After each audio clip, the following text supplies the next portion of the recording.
Cerita ini fakta atau fiksi? Silakan putuskan sendiri.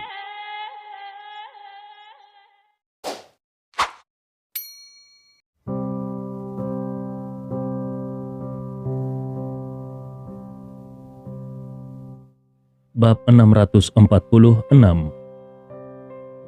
Malam sudah larut. Di dalam King He Villa, di dalam salah satu suite paling mewah, Leon yang baru saja selesai mandi, keluar dari kamar mandi dengan hanya mengenakan celana panjang. Entahkah itu suatu pertemuan kebetulan dengan Song Qian-Qian di jalan, atau bertemu dengan Jiang Ziyu di sini, semua itu membuatnya merasakan nasib yang luar biasa. Dia juga sedikit terkejut dengan perubahan Jiang Ziyu saat ini. Sepertinya kejadian dulu memang berdampak besar padanya. Anak itu tidak lagi menjadi tuan muda yang sombong dan mendominasi di keluarga Jiang. Demi Jiang Ziyu, akhirnya Leon menyetujui untuk keluarga Huang ikut berpartisipasi dalam proyek Cahaya Harapan. Tetapi kali ini dia tidak akan memberikan harga yang murah untuk keluarga Huang. Pada akhirnya, keluarga Huang memutuskan untuk menginvestasikan 35 miliar yuan. Tetapi, mereka hanya akan mendapatkan keuntungan 1% dari ekuitas. Meski begitu, Huang Yunan sangat bersemangat. Leon juga bisa memahami suasana hati Huang Yunan. Bagaimanapun juga, Cahaya Harapan adalah sebuah proyek yang besar. Dalam keadaan normal, karena kali ini tidak ada intervensi barat, maka menurut praktik yang biasa dilakukan, biasanya yang berpartisipasi dalam proyek seperti ini adalah para keluarga kaya yang ada di ibu kota, atau kekuatan zona pesisir yang lebih maju secara ekonomi. Proyek semacam ini yang telah diinvestasikan oleh negara, tingkat pengembaliannya sama sekali bukan sesuatu yang dapat dipikirkan oleh orang biasa. Leon mampu menyatukan raksasa utama di provinsi Sisu melalui proyek ini, dan sekarang dia juga menarik satu lagi raksasa dari provinsi Nanyun. Tujuan utamanya adalah menyelamatkan orang tuanya dari tengkorak darah yang misterius dan tak diketahui identitasnya. Oleh karena itu, dia tidak ingin melepaskan setiap bantuan yang bisa didapatkannya. Bagaimanapun, tengkorak darah adalah organisasi besar yang bercokol di seluruh dunia. Saat ini kekuatannya masih jauh dari tengkorak darah, jadi dia masih perlu bekerja lebih keras. Setelah mencapai kesepakatan dengan Huang Yunan, Leon juga mengatakan tujuannya datang ke kota King He. Akibatnya Huang Yunan langsung menepuk dadanya dan menjamin bahwa dia kebetulan mengenal kepala keluarga Li, dan besok dia akan membawa Leon bersamanya ke rumah keluarga Li untuk membeli rumput bintang 9. Untuk masalah harganya, Huang Yunan mengatakan bahwa dia yang akan membayarnya. Mendengar hal ini, hati Leon yang tadinya khawatir langsung berubah menjadi lega. Dengan posisi keluarga Huang di provinsi Nanyun, membeli rumput bintang 9 dari keluarga Li seharusnya tidak sulit. Saat ini, yang paling penting adalah pergi ke sekte penyihir hantu untuk menemukan akar kayu sopora yang berusia 10.000 tahun. Namun dia juga mengetahui informasi tentang sekte penyihir hantu yang pernah diucapkan oleh kakak laki-laki senior ke-8-nya. Sekte penyihir hantu merupakan sekte yang dulunya memiliki kekuatan yang setara dengan kekuatan seni bela diri Menara Yunjian. Hanya saja karena master sekte penyihir hantu sebelumnya telah menyinggung seorang ahli super tertentu dan terbunuh, maka seluruh sekte penyihir hantu telah mengalami kehilangan vitalitas yang besar dan jarang muncul selama bertahun-tahun. Tetapi Raja Serigala Putih yang mati di tangannya pada waktu itu adalah master alam bawaan kedua. Ini berarti untuk saat ini sudah ada peningkatan kekuatan dari sekte penyihir hantu. Tapi sekuat apa mereka sekarang? Apakah mereka juga memiliki master alam bawaan keempat? Kalau Leon ingin mendapatkan akar kayu sopora yang berusia 10.000 tahun dari tangan mereka, itu bukanlah hal yang mudah untuk dilakukan. Saat ini Leon sudah melangkah ke alam bawaan keempat, yaitu alam pencerahan. Yang disebut dengan alam pencerahan sebenarnya adalah pemahaman tentang niat pedang atau niat tinju. Pada akhirnya, ini adalah tentang kontrol dari ki sejati di dalam tubuh. Kekuatan pertempuran seorang master alam bawaan pada dasarnya bergantung pada kekuatan tubuh fisik, kualitas, dan kuantitas ki sejati di dalam tubuhnya, termasuk kontrol ki sejati. Secara umum, seorang ahli bawaan yang telah memahami niat pedang atau niat tinju akan memiliki kontrol yang jauh lebih besar atas ki sejati mereka daripada seniman bela diri alam bawaan yang biasa. Semakin tinggi tingkat kultivasi seorang master, maka akan semakin tinggi juga kualitas dan kuantitas ki sejati yang ada di dalam tubuh mereka, dan secara alami, kekuatan bertarung mereka juga akan semakin kuat. Namun, kalau seorang master seni bela diri tidak pernah memahami niat pedang dan kontrol ki sejatinya juga biasa-biasa saja, maka master alam bawaan ketiga yang tidak memahami niat pedang atau niat tinju itu juga bisa mati di tangan master alam bawaan pertama yang telah memahami niat pedang. Inilah pentingnya pengendalian ki yang benar. Di alam bawaan keempat atau alam pencerahan, kontrol ki sejati telah mencapai titik di mana seseorang bisa memadatkan ki sejati ke dalam objek fisik dan mengirim serta menerimanya dengan bebas sesuai dengan pikirannya sendiri. Leon telah melangkah ke alam ini, tetapi masih ada cara tertentu yang harus ditempuhnya kalau dia ingin bisa melakukan apa yang dia inginkan. Ketika dia sepenuhnya bisa mengontrol ki sejati di tubuhnya, dia bisa memobilisasi ki sejati di tubuhnya untuk mempengaruhi 12 meridian utama. Selama dia bisa membuka satu meridian, dia akan dianggap telah secara resmi melangkah ke alam bawaan kelima. Alam bawaan kelima juga dikenal sebagai alam bawaan lintasan atau alam peralihan melalui meridian. Pada saat itu, kekuatannya juga akan semakin besar. Faktanya, pada saat ini ki sejati bawaan di tubuh Leon sebagian besar mengalir melalui beberapa meridian kecil. Jadi kalaupun ki sejati di tubuhnya kuat, tidak banyak yang bisa melewatinya dalam satu waktu dan kecepatan alirannya juga tidak cepat.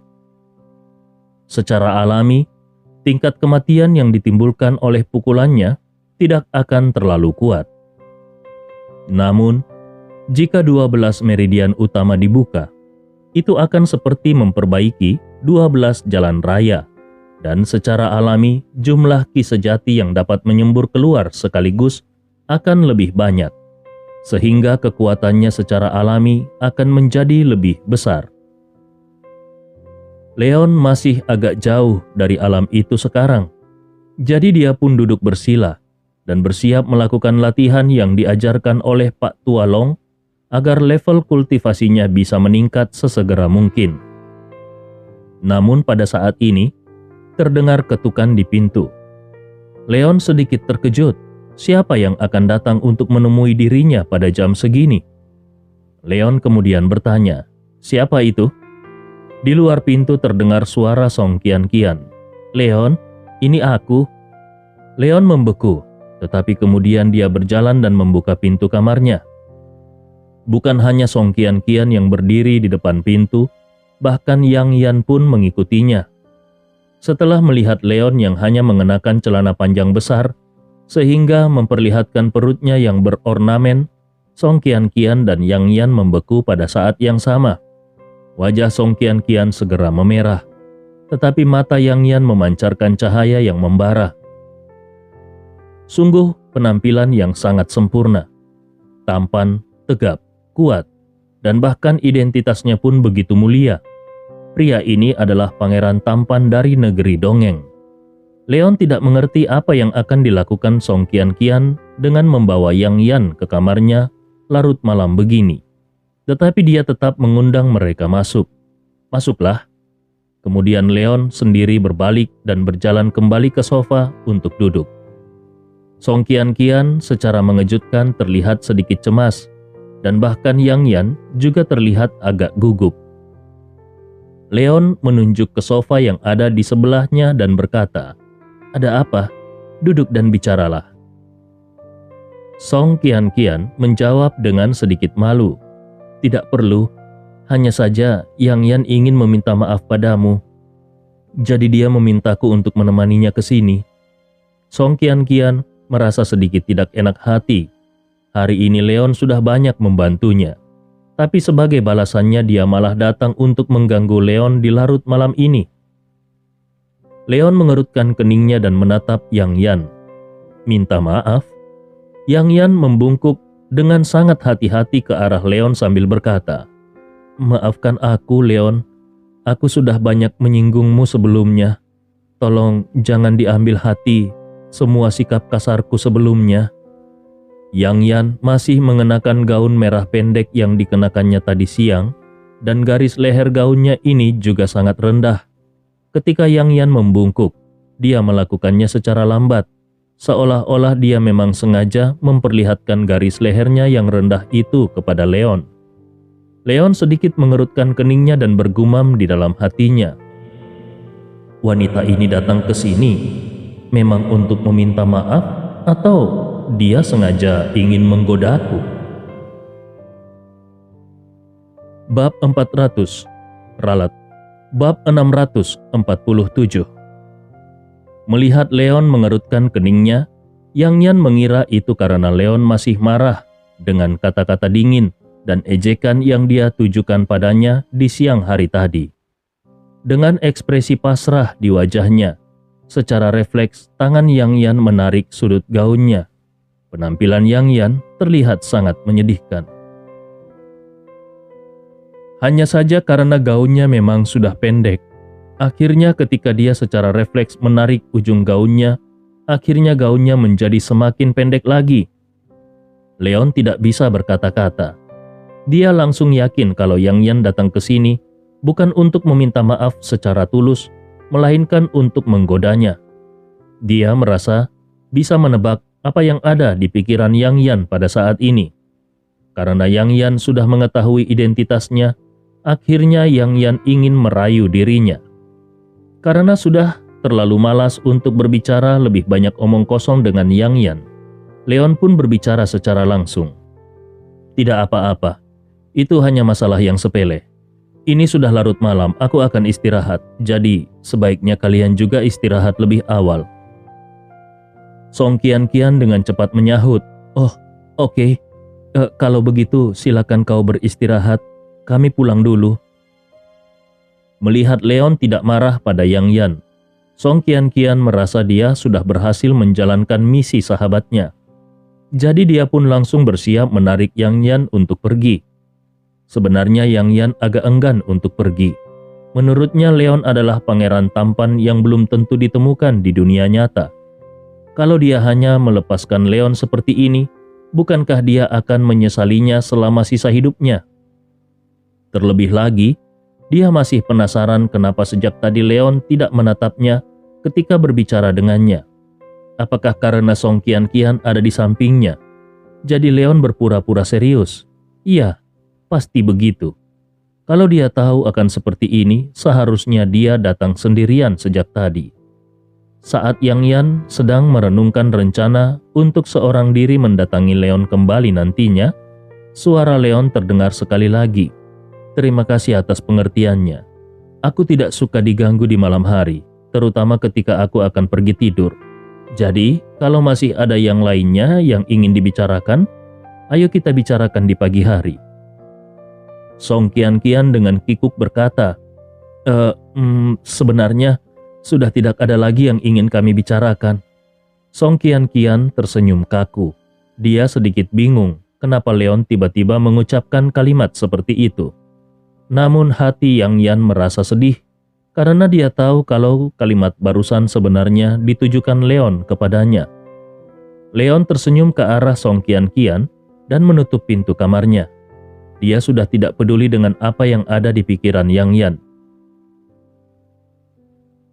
Keesokan paginya, Leon baru saja bangun ketika tak lama kemudian dia menerima telepon dari Huang Yunan yang mengatakan bahwa kepala keluarga Li telah setuju untuk menjual rumput bintang 9 yang berusia 100 tahun. Huang Yunan mengundang Leon untuk pergi bersamanya ke keluarga Li untuk mengambil ramuan obat itu. Leon sangat gembira dengan didapatnya rumput bintang 9 ini. Maka hanya perlu akar kayu sopora untuk membuat obat yang bisa menyelamatkan nyawa Yurin. Jadi sepertinya dia harus bergegas ke lembah raja pengobatan terlebih dahulu. Setelah berkemas, Leon pun menyapa Song Qianqian dan pergi menuju keluarga Li bersama Huang Yunan, Jiang Ziyu, dan Huang Yuying. Keluarga Li adalah keluarga pengobatan tradisional Tiongkok. Kabarnya lebih dari 100 tahun yang lalu, keluarga Li juga menghasilkan dokter terkenal yang tiada taranya, yang juga memiliki keterampilan medis tiada taranya di dunia. Bahkan kemampuannya melebihi lembah raja pengobatan di pegunungan Nanyun. Namun sayangnya, setelah itu keturunan keluarga Li tidak lagi memiliki bakat medis yang luar biasa. Ditambah lagi, sebagian besar generasi keluarga Li saat ini hanya suka bermalas-malasan, sehingga reputasi keluarga Li tidak sebagus generasi sebelumnya. Sampai kemudian, Li Yaofang mewarisi posisi kepala keluarga Li. Dia melakukan reformasi besar-besaran, yang kemudian menghasilkan perubahan walaupun hanya sedikit. Tetapi bagaimanapun juga, karena keluarga Li sempat memiliki reputasi di bidang pengobatan, perubahan yang sedikit itu tetap berarti banyak di kota Qinghe. Rumah leluhur keluarga Li menempati area yang sangat luas, terletak di hulu sungai Qinghe dan dikelilingi oleh pegunungan dan perairan. Posisi ini adalah harta karun Feng Shui kelas 1. Ketika Leon dan rombongannya tiba di rumah leluhur keluarga Li, hari sudah lewat pukul 10 pagi. Kepala pelayan keluarga Li, yang sebelumnya telah menerima berita kedatangan ini, secara pribadi menyambut rombongan Leon dan mempersilakan mereka ke ruang tamu rumah leluhur keluarga Li. Huang Yunan bertekad untuk berteman baik dengan Leon dengan menggunakan momen ini. Jadi ketika dia tidak melihat Li Yaofang keluar, dia bertanya kepada kepala pelayan itu dengan sedikit penasaran. Di mana tabib Li? Kenapa dia tidak terlihat? Kepala pelayan tersenyum ke arah Huang Yunan dan berkata dengan nada meminta maaf. Tuan Muda Huang, tolong tunggu sebentar. Kepala keluarga Li akan segera datang. Di Provinsi Nanyun, keluarga Huang adalah keluarga kuat kelas 1. Jadi tentu saja keluarga Li yang kecil tidak akan berani menyinggung perasaan keluarga Huan. Tepat setelah kata-kata ini diucapkan, langkah kaki ringan terdengar dari belakang dan segera setelah itu, seorang pria tua berusia 50-an atau 60-an terlihat melangkah keluar. Orang tua itu mengenakan jubah tunik hitam, rambutnya putih dan wajahnya pucat, tetapi semangatnya terlihat sangat kuat. Huang Yunan tersenyum dan berinisiatif menyapa pria tua itu. Tabib Li? Pria tua itu tidak lain adalah kepala keluarga Li yang bernama Li Yaofang. Dia menangkupkan tangannya ke arah Huang Yunan dan berkata, Tuan Muda Huang datang ke rumah keluarga Li. Tolong maafkan sikapku yang terlambat dalam menyambutmu. Huang Yunan melambaikan tangannya penuh perhatian dan menunjuk ke arah Leon sambil berkata, Tabib Li, kau terlalu rendah hati. Oh iya, izinkan aku memperkenalkan. Ini adalah Leon Wood dari keluarga Wood di Rongdu. Dialah yang membutuhkan rumput bintang 9 yang berusia 100 tahun itu. Wajah Tabib Li yang tadinya masih tersenyum dengan cepat berubah menjadi dingin Dan dengan dingin dia juga menyapu sekilas ke arah Leon lalu berkata, "Aku tidak akan menjual rumput bintang 9 itu kepadanya." Leon yang hendak menyapa Tabib Li langsung membeku. Wajah Huang Yunan juga sedikit berubah. "Tabib Li, bukankah tadi di telepon kau mengatakan kalau kau setuju untuk menjualnya? Bagaimana kau bisa menarik kembali kata-katamu?" Tabib Li mencibir, "Tuan Muda Huang, kalau kau yang berada di posisiku, apakah kau masih mau berbisnis dengan orang yang akan mati?" Saat kata-kata ini keluar, ekspresi wajah Huang Yunan, Jiang Ziyu, dan Huang Yuying semuanya langsung berubah. Huang Yunan bahkan langsung mendengus marah. "Li Yaofang, apa maksudmu?" Saat ini Leon adalah tamu kehormatannya. Tadi malam untuk berteman dengan Leon, dia bahkan telah menampar saudara perempuan kesayangannya di depan umum. Tapi sekarang, orang tua ini malah mengutuki Leon sebagai orang yang akan mati di depan Leon sendiri. Tabib Li dengan dingin berkata, "Aku hanya berkata jujur." Huang Yunan tidak bisa menerima hal ini dan akan bergerak ke arah Tabib Li. Tetapi di bagian belakang aula, sebuah suara sedingin es terdengar. "Huang Yunan, apakah kau ingin memusnahkan keluarga Huangmu?" Saat kata-kata itu diucapkan, seorang pria tua dengan tunik berwarna hijau dan sosok bungkuk berjalan keluar selangkah demi selangkah. Di belakangnya dia diikuti oleh seorang pria acuh tak acuh yang berpakaian hitam. Di tangan pria berpakaian hitam itu, dia memegang pedang hitam yang panjang. Selain itu, ada juga 4 pria lain yang usianya berkisar antara 40 hingga 50 tahun, yang juga masuk dari luar dan langsung mengelilingi rombongan Leon di tengah. Alis Huang Yunan menari-nari dengan marah. Siapa orang tua ini?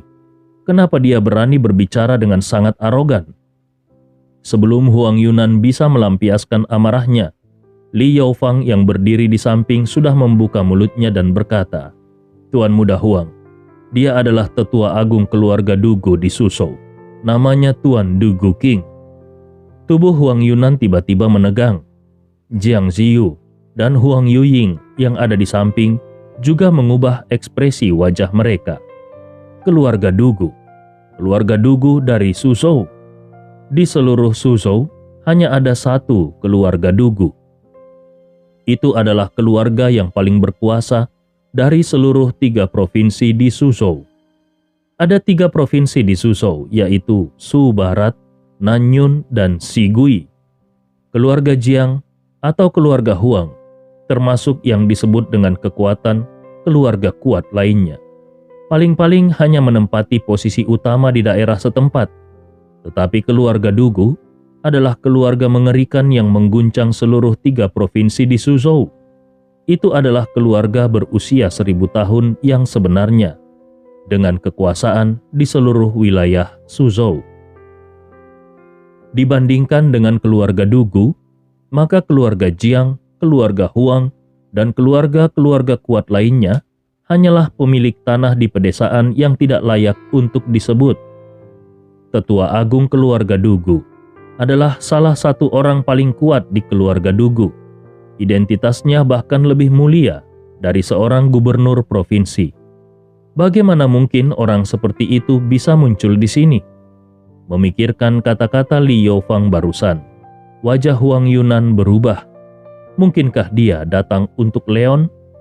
Apakah orang tua ini ingin membunuh Leon di depan umum?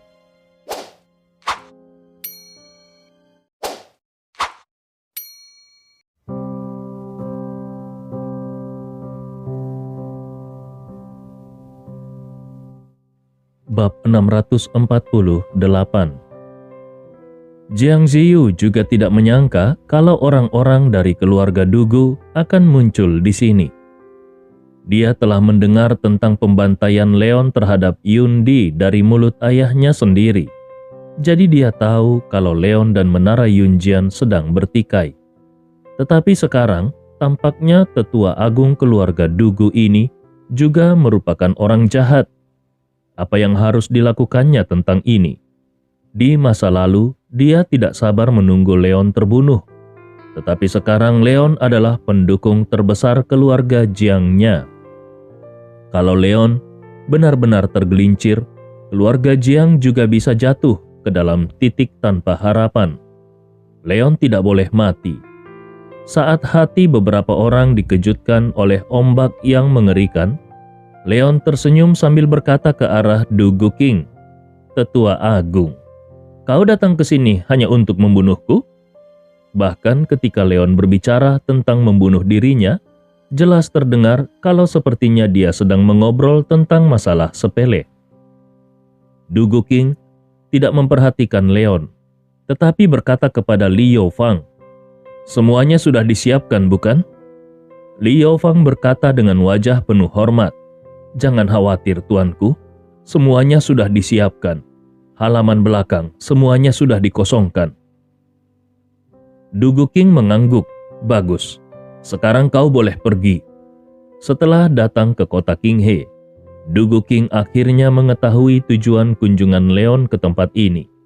Jadi dia bergegas ke keluarga Li pagi-pagi sekali, dan setelah dia menunjukkan identitasnya, Li Yaofang tidak berani berlambat-lambat dan menanggapi semua permintaannya.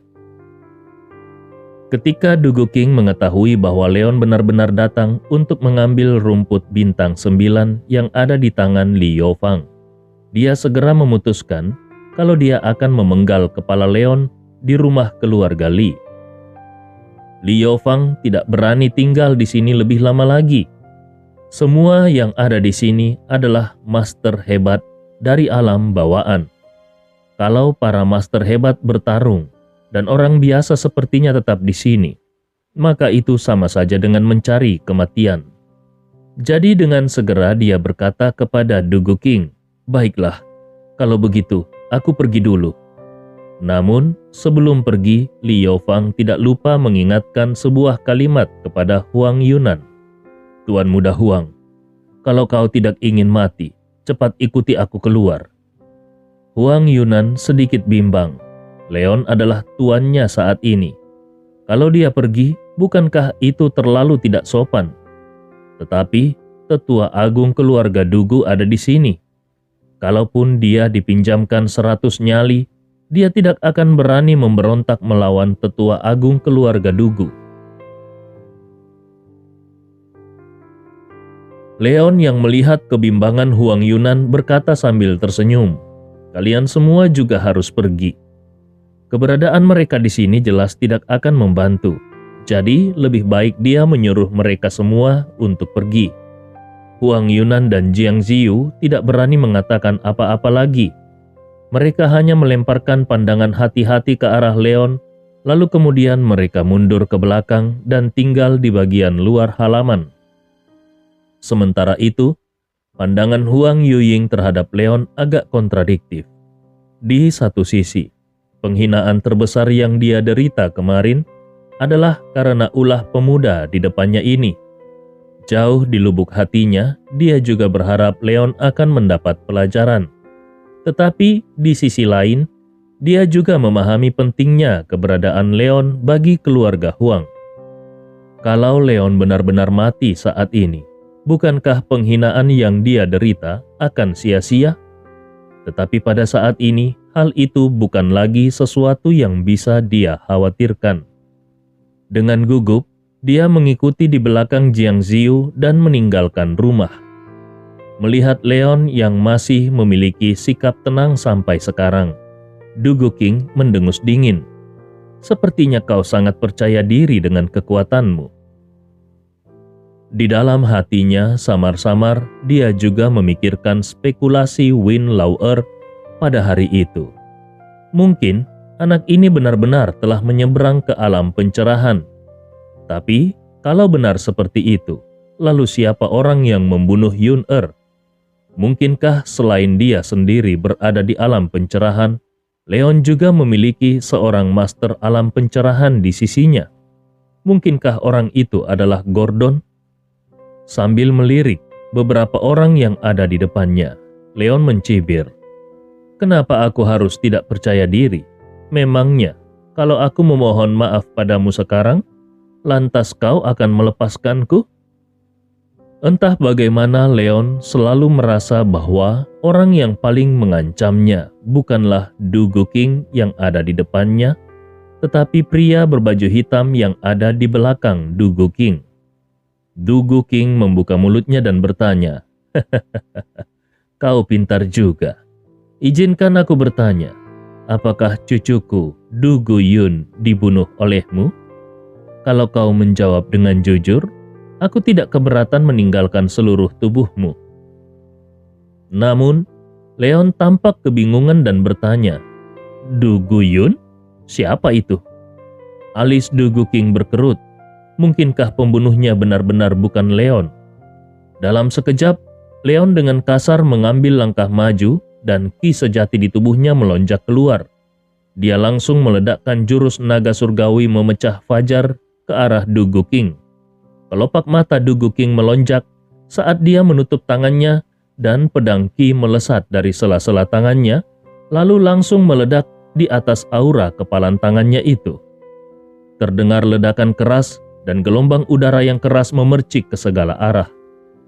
Namun Leon tidak mengambil kesempatan ini untuk terus menyapu ke depan. Sebaliknya, dia berbalik dan menerkam Dugu Feng, anak tertua ketiga yang tampaknya memiliki kekuatan terlemah. Kelopak mata Dugu Feng melonjak. Dia tidak menyangka kalau Leon justru akan bergerak ke arahnya. Melihat Leon yang bersikap menerkamnya, seringai muncul dari sudut mulutnya. Apakah Leon benar-benar berpikir bahwa karena dia memiliki nafas terlemah, maka itu berarti dia memiliki kekuatan terlemah? Dengan satu tangan, pedang tipis jatuh dari lengan bajunya dan mendarat di tangannya. Dugu Feng mengangkat tangannya dan menebas ke arah Leon. Namun Leon mengayunkan tinjunya untuk menghindari pedang itu, lalu melayangkan tinjunya ke arah jantung Dugu Feng. Dugu Feng mengeluarkan tawa dingin dan tubuhnya bergeser untuk menghindari pukulan Leon. Leon tidak mengurangi kecepatannya sama sekali. Dia langsung melompat melewati Dugu Feng dan menerkam jendela yang ada di belakang Dugu Feng. Melihat gerakan Leon itu, Dugu King mencibir. Kau mencoba melarikan diri? Kau tidak akan bisa melarikan diri." Kemudian dia mengangkat tangannya dan mengarahkan jarinya ke jendela. Pedang ki lainnya langsung menerobos udara. Kalau Leon tetap memaksa melompat keluar dari jendela, dia pasti akan terluka oleh ki pedang ini. Leon juga tertawa dingin. "Siapa bilang aku akan melarikan diri?" Sosok asli Leon yang sedang berlari kencang menuju ke depan langsung berbalik dengan cepat. Pada saat ini dia melihat sosok Dugu San bergegas menerkam ke arahnya dan menamparkan telapak tangannya ke arah hatinya. Leon tidak ragu-ragu sedetik pun. Ki sejati di tubuhnya melonjak keluar sekali lagi dan langsung meninju telapak tangan Dugu San. Kekuatan yang menakutkan pun langsung meledak, dan tubuh Leon secara tidak terduga terguncang oleh telapak tangan ini dan terbang ke belakang. Tepat pada waktunya, dia melompat keluar jendela yang telah dihancurkan oleh ki pedang. Ekspresi wajah Dugu King dan yang lainnya berubah. Anak ini terlalu licik, bukan? Dia bahkan menggunakan ki pedang Dugu King untuk memecahkan jendela untuknya. Dugu King langsung berteriak, "Kejar dia!" Kemudian dia memimpin dalam pengejaran ke arah jendela. Dia mengambil sisi kiri lorong, sementara saudara-saudara lain dari keluarga Dugu mengejar dari arah kanan. Dugu San adalah satu-satunya yang mengambil langkah lurus dan siap untuk menyeberang jendela dan mengejar Leon. Namun saat tubuhnya baru saja menyeberang keluar dari jendela, dia melihat pedang ki yang menakutkan datang ke arahnya dengan kecepatan penuh. Ekspresi wajah Dugu San berubah drastis. Tubuhnya masih di udara dan dia tidak bisa menghindar sama sekali. Satu-satunya hal yang bisa dia lakukan adalah mengayunkan pedangnya untuk melawan. Meskipun dia adalah anggota keluarga Dugu, namun pencapaian ilmu pedangnya hanya rata-rata. Sebaliknya, dia sangat pandai bertinju dan menendang. Tapi dia tidak memiliki pedang di tubuhnya hari ini. Jadi, dalam menghadapi pedang, pedang yang mengerikan ini, dia hanya bisa mengangkat tangannya dan mengerahkan ki sejati yang ada di tubuhnya dengan kekuatan sekuat tenaga untuk memblokir pedang itu. Tetapi sayangnya, dia terlalu melebih-lebihkan kekuatannya sendiri dan meremehkan kultivasi Leon. Pedang ki itu sangat kohesif dan lebih tajam dari pedang sungguhan. Ki sejati pelindung tubuh yang terkondensasi di permukaan lengannya terpotong seolah-olah itu adalah bubur kertas. Segera setelah itu, ki pedang itu memotong lengannya dan memotong ke atas kepalanya. Seluruh tubuh Dugusan dipotong menjadi dua oleh pedang ki ini. Bab 649. Darah pun berterbangan di tanah dan daging yang hancur berceceran di mana-mana. Seorang master hebat dari alam bawaan telah mati sepenuhnya seperti ini. Sepanjang jalan menuju kematiannya, Dugusan merasa sedikit bingung. Bukankah spesialisasi Leon adalah pertarungan? Bagaimana dia bisa membuat pedang yang begitu halus? Yang lebih membingungkan lagi adalah jelas-jelas Leon tidak memiliki senjata di tangannya, bukan? Memadatkan ki menjadi pedang adalah teknik yang hanya dimiliki oleh master dari alam bawaan keempat. Dugusan meninggal begitu cepat sehingga dia tidak punya waktu untuk melihat bahwa Leon telah mengembunkan pedang panjang di tangannya. Namun, Dugu King dan yang lainnya melihat adegan ini. Ketika mereka melihat bahwa Leon benar-benar memenggal kepala Dugusan dengan trik seperti itu, mata mereka memerah kecuali mata pria berbaju hitam. Pada saat ini mereka bahkan mengabaikan fakta bahwa Leon sebenarnya benar-benar seorang master alam bawaan keempat.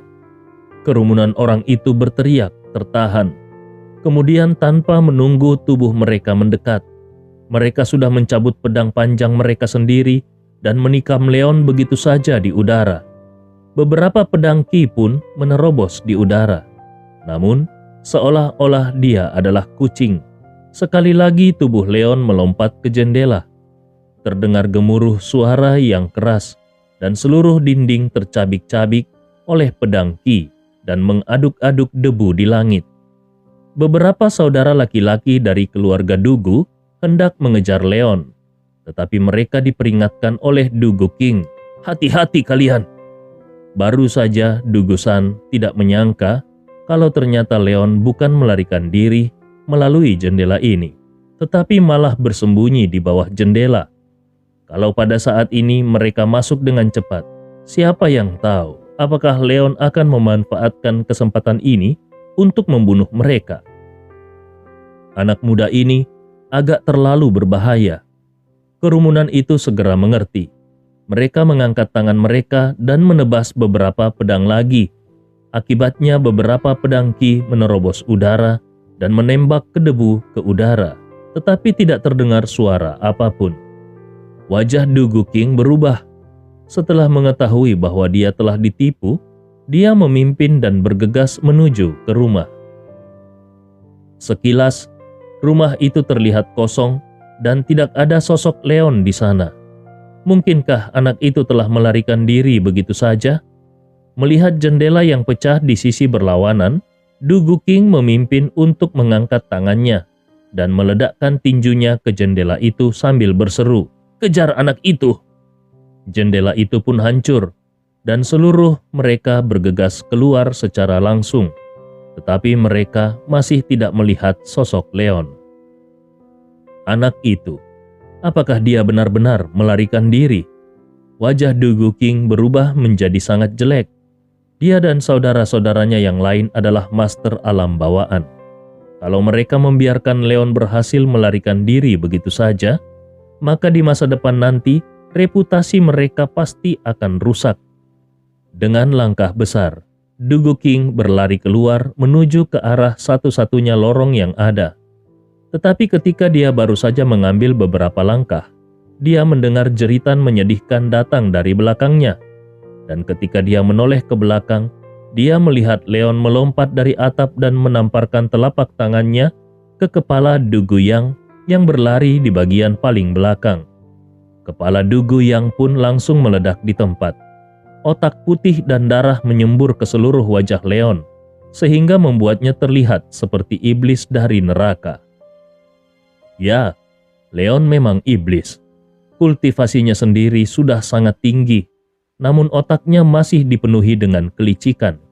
Pertama-tama, dia menggunakan trik untuk membuat Dugu-san secara keliru berpikir bahwa dia ingin melarikan diri. Dan ketika Dugu-san bertekad untuk mengejarnya, ternyata dia bersembunyi di bawah jendela dan langsung membunuh Dugu-san. Sekarang, sekali lagi dia kembali menggunakan trik mengalihkan perhatian musuh dan bersembunyi di atas balok-balok ruangan. Dia melakukan serangan secara diam-diam untuk membunuh Dugu Yang. Ketika Dugu King dan yang lainnya berpikir kalau dia sudah melarikan diri keluar. Bagaimana mungkin pemikiran, keberanian, dan perhitungan seperti itu muncul dari seorang remaja yang berusia kurang dari 20 tahun? Ini bahkan lebih menakutkan daripada monster-monster tua.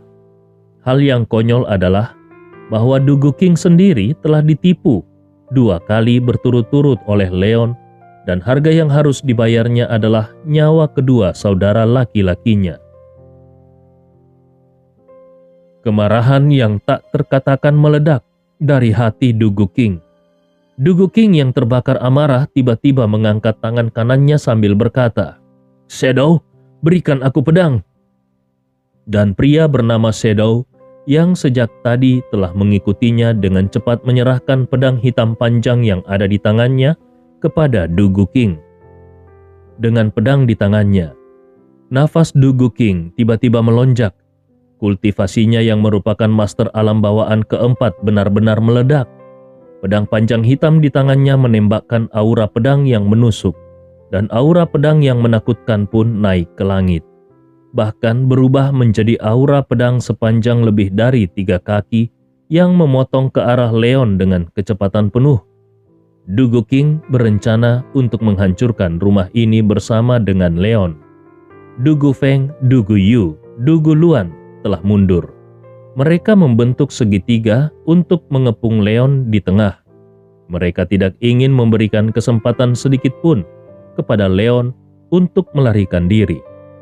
Mereka percaya bahwa meskipun Leon mampu menahan pedang Dugu King yang mengejutkan, tetapi Leon pasti akan terluka parah. Jadi, ini adalah kesempatan terbaik bagi mereka untuk membunuh Leon. Mata Leon menatap dengan sangat serius. Kekuatan pedang Dugu King ini bahkan lebih menakutkan daripada pedang Yun Di pada saat itu. Tidak peduli seberapa banyak dia menghindar, pada saat ini tubuhnya bahkan menemui jalan buntu oleh niat pedang Dugu King. Leon takut tidak ada cara baginya untuk menghindari pedang ini. Memikirkan hal ini, ki sejati di tubuh Leon juga tiba-tiba melonjak. Kultivasi alam bawaan keempatnya juga meledak, dan pedang panjang sekali lagi menyatu di tangannya. Tepat ketika Leon hendak menggunakan pedang panjangnya untuk melawan pedang Dugu King, dan kemudian mencari cara untuk menahan serangan 3 orang lainnya, dia melihat bahwa aura pedang Dugu King yang membelah rumah langsung menghilang tanpa jejak, dan tubuh Dugu King berdiri kaku di tempatnya.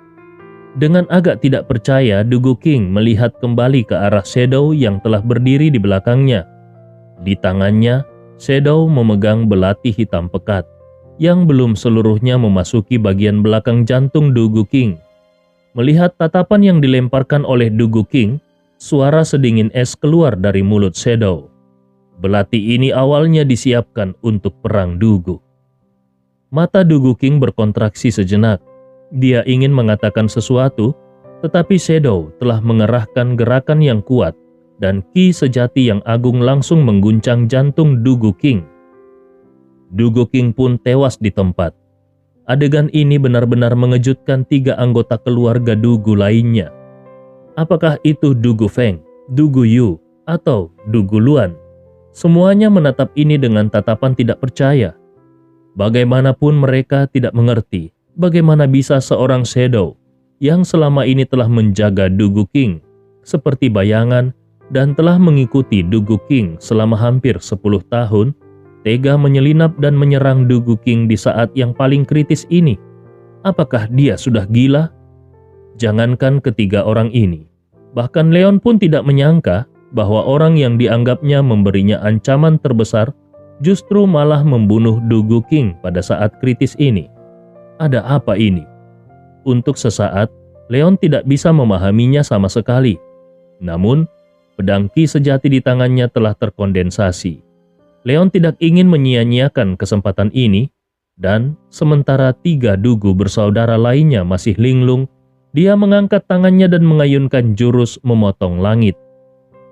Ki pedang yang menakutkan itu langsung menyapu tubuh Dugu Yu dan Dugu Luan. Darah berceceran dan organ dalam juga berserakan ke segala arah. Keduanya dipotong menjadi 2 bagian di tempat. Dugu Feng yang masih hidup akhirnya sadar dan ingin berbalik untuk melarikan diri. Dia tidak tahu kenapa Shadow melakukan tindakan melawan Dugu King, tetapi dia tahu bahwa dia harus melarikan diri. Karena hanya dengan melarikan dirilah, dia akan memiliki kesempatan untuk memberitahu kepala keluarga tentang pengkhianatan Shadow terhadap kakaknya Dugu King. Sayangnya, Leon sama sekali tidak memberinya kesempatan seperti itu. Dengan goyangan pedang panjang di tangannya, akhirnya pedang panjang yang dipadatkan oleh Ki sejati itu menembus udara dan langsung masuk ke bagian belakang jantung Dugu Feng. Kemudian, seluruh tanah meledak dan jantung Dugu Feng langsung tertiup angin melalui lubang berdarah seukuran bola sepak. Tubuhnya juga mengambil 2 langkah maju ke depan dan baru kemudian dia jatuh tersungkur ke tanah, lalu benar-benar mati.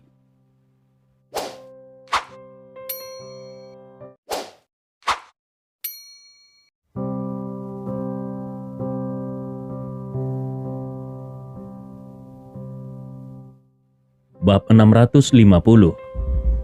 Angin pun bersiul dan meniup kerah baju Leon dengan gemerisik. Tanpa repot-repot melihat anggota-anggota tubuh yang patah dan daging di seluruh tanah yang berserakan, tatapan Leon mendarat pada pria berbaju hitam. Sejujurnya, ketika dikelilingi oleh Dugu King dan yang lainnya, meskipun wajah Leon terlihat percaya diri, namun sebenarnya hatinya tidak memiliki keyakinan sama sekali. 7 master alam bawaan. Bahkan kalaupun dia memiliki kepercayaan diri, dia tidak berpikir kalau dia memiliki kemampuan untuk memusnahkan 7 master alam bawaan. Apalagi karena di antara ke-7 orang ini, ada 2 orang lainnya yang sama sekali tidak bisa dia lihat dengan jelas kekuatannya.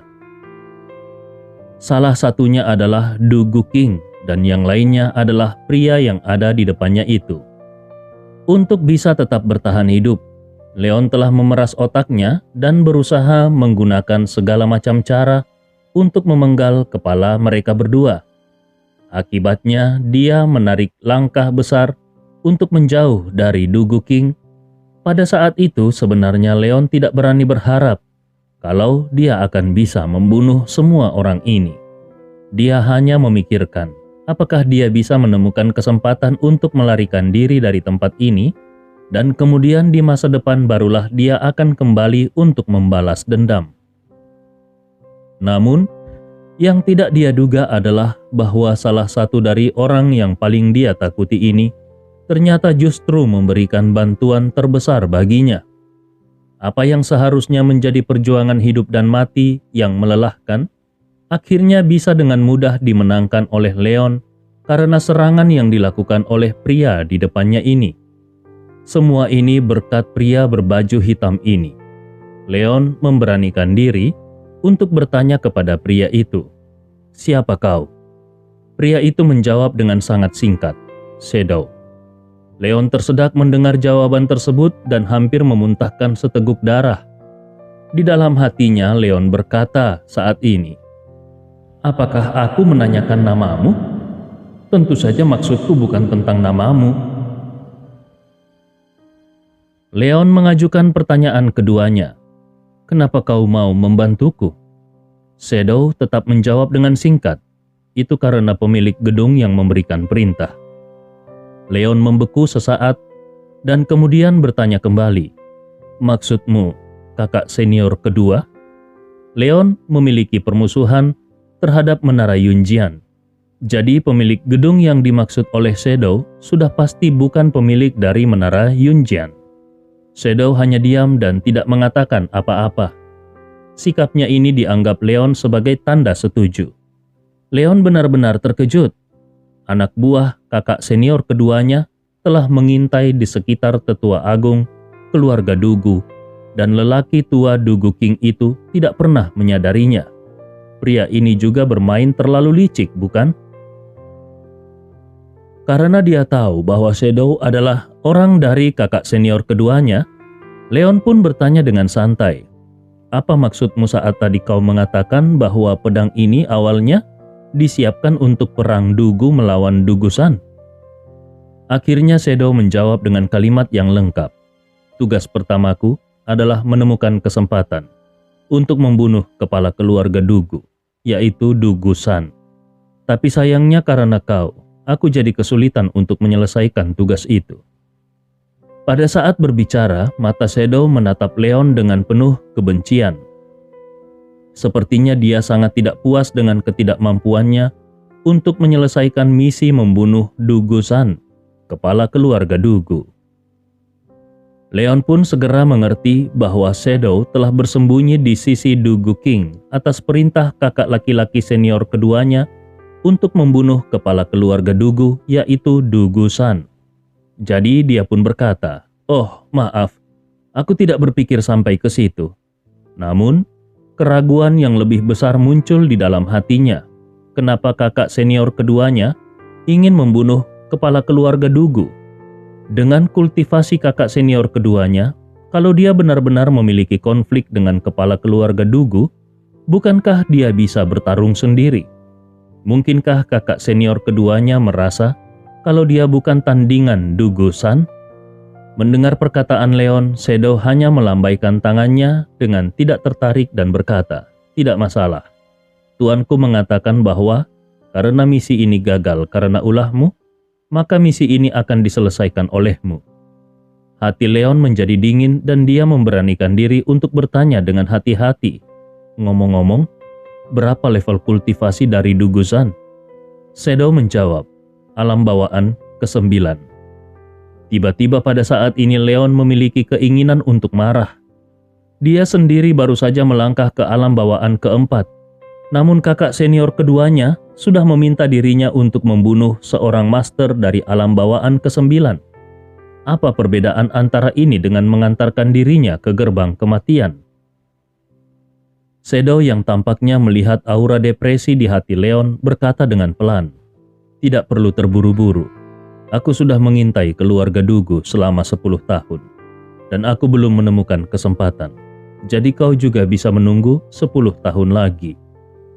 Leon bertanya, "Tapi aku membantai tetua agung keluarga Dugu. Apakah keluarga Dugu akan memberi kesempatan selama 10 tahun?" Leon yakin kalau dia pasti akan memiliki kemampuan untuk membunuh Dugusan setelah 10 tahun. Bagaimanapun juga dia adalah seorang jenius seni bela diri. Tetapi masalahnya adalah awalnya dia membantai tuan muda gedung Yunjian dan sekarang tetua agung keluarga Dugu telah meninggal karena dirinya. Ini setara dengan menyinggung dua kekuatan seni bela diri utama di Suzhou pada saat yang sama. Leon benar-benar tidak terlalu percaya diri dalam menghadapi pembalasan dari kedua kekuatan tersebut.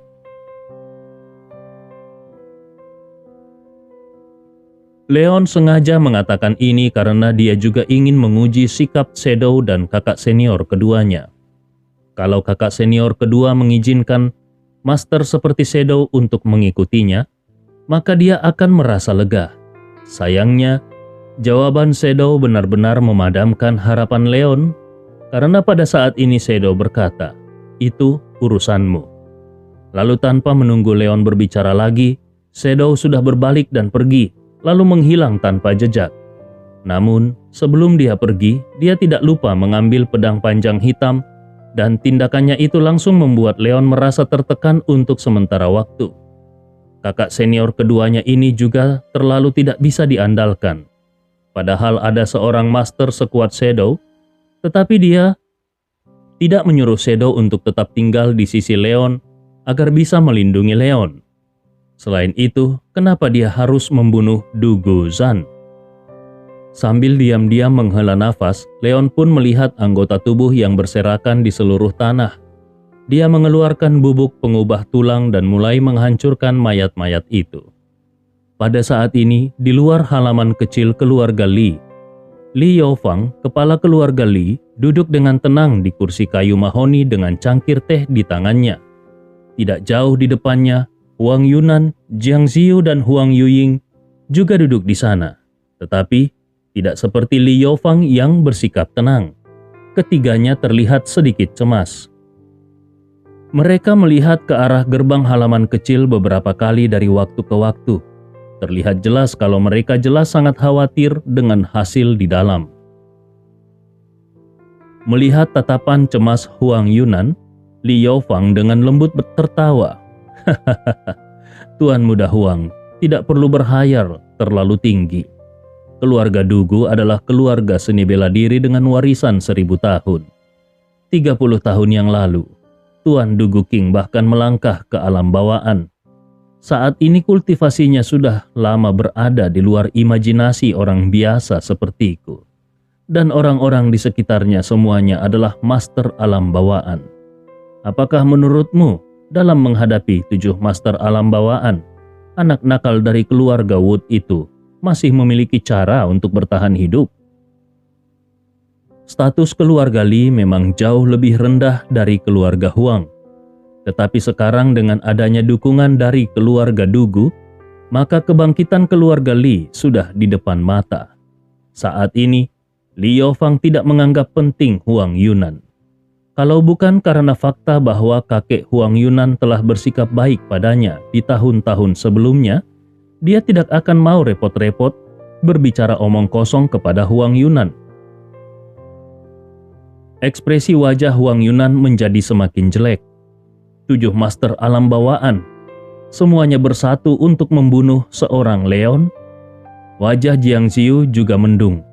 Sulit dipercaya bahwa pada akhirnya Leon benar-benar akan mati di sini. Kalau Leon benar-benar mati, apa yang akan dilakukan keluarga Jiang? Apa yang akan terjadi pada proyek Cahaya Harapan yang baru saja dimulai? Li Yaofang tertawa sekali lagi. Kau dengar? Sama sekali tidak ada suara apapun dari dalam. Seharusnya pertempurannya sudah selesai.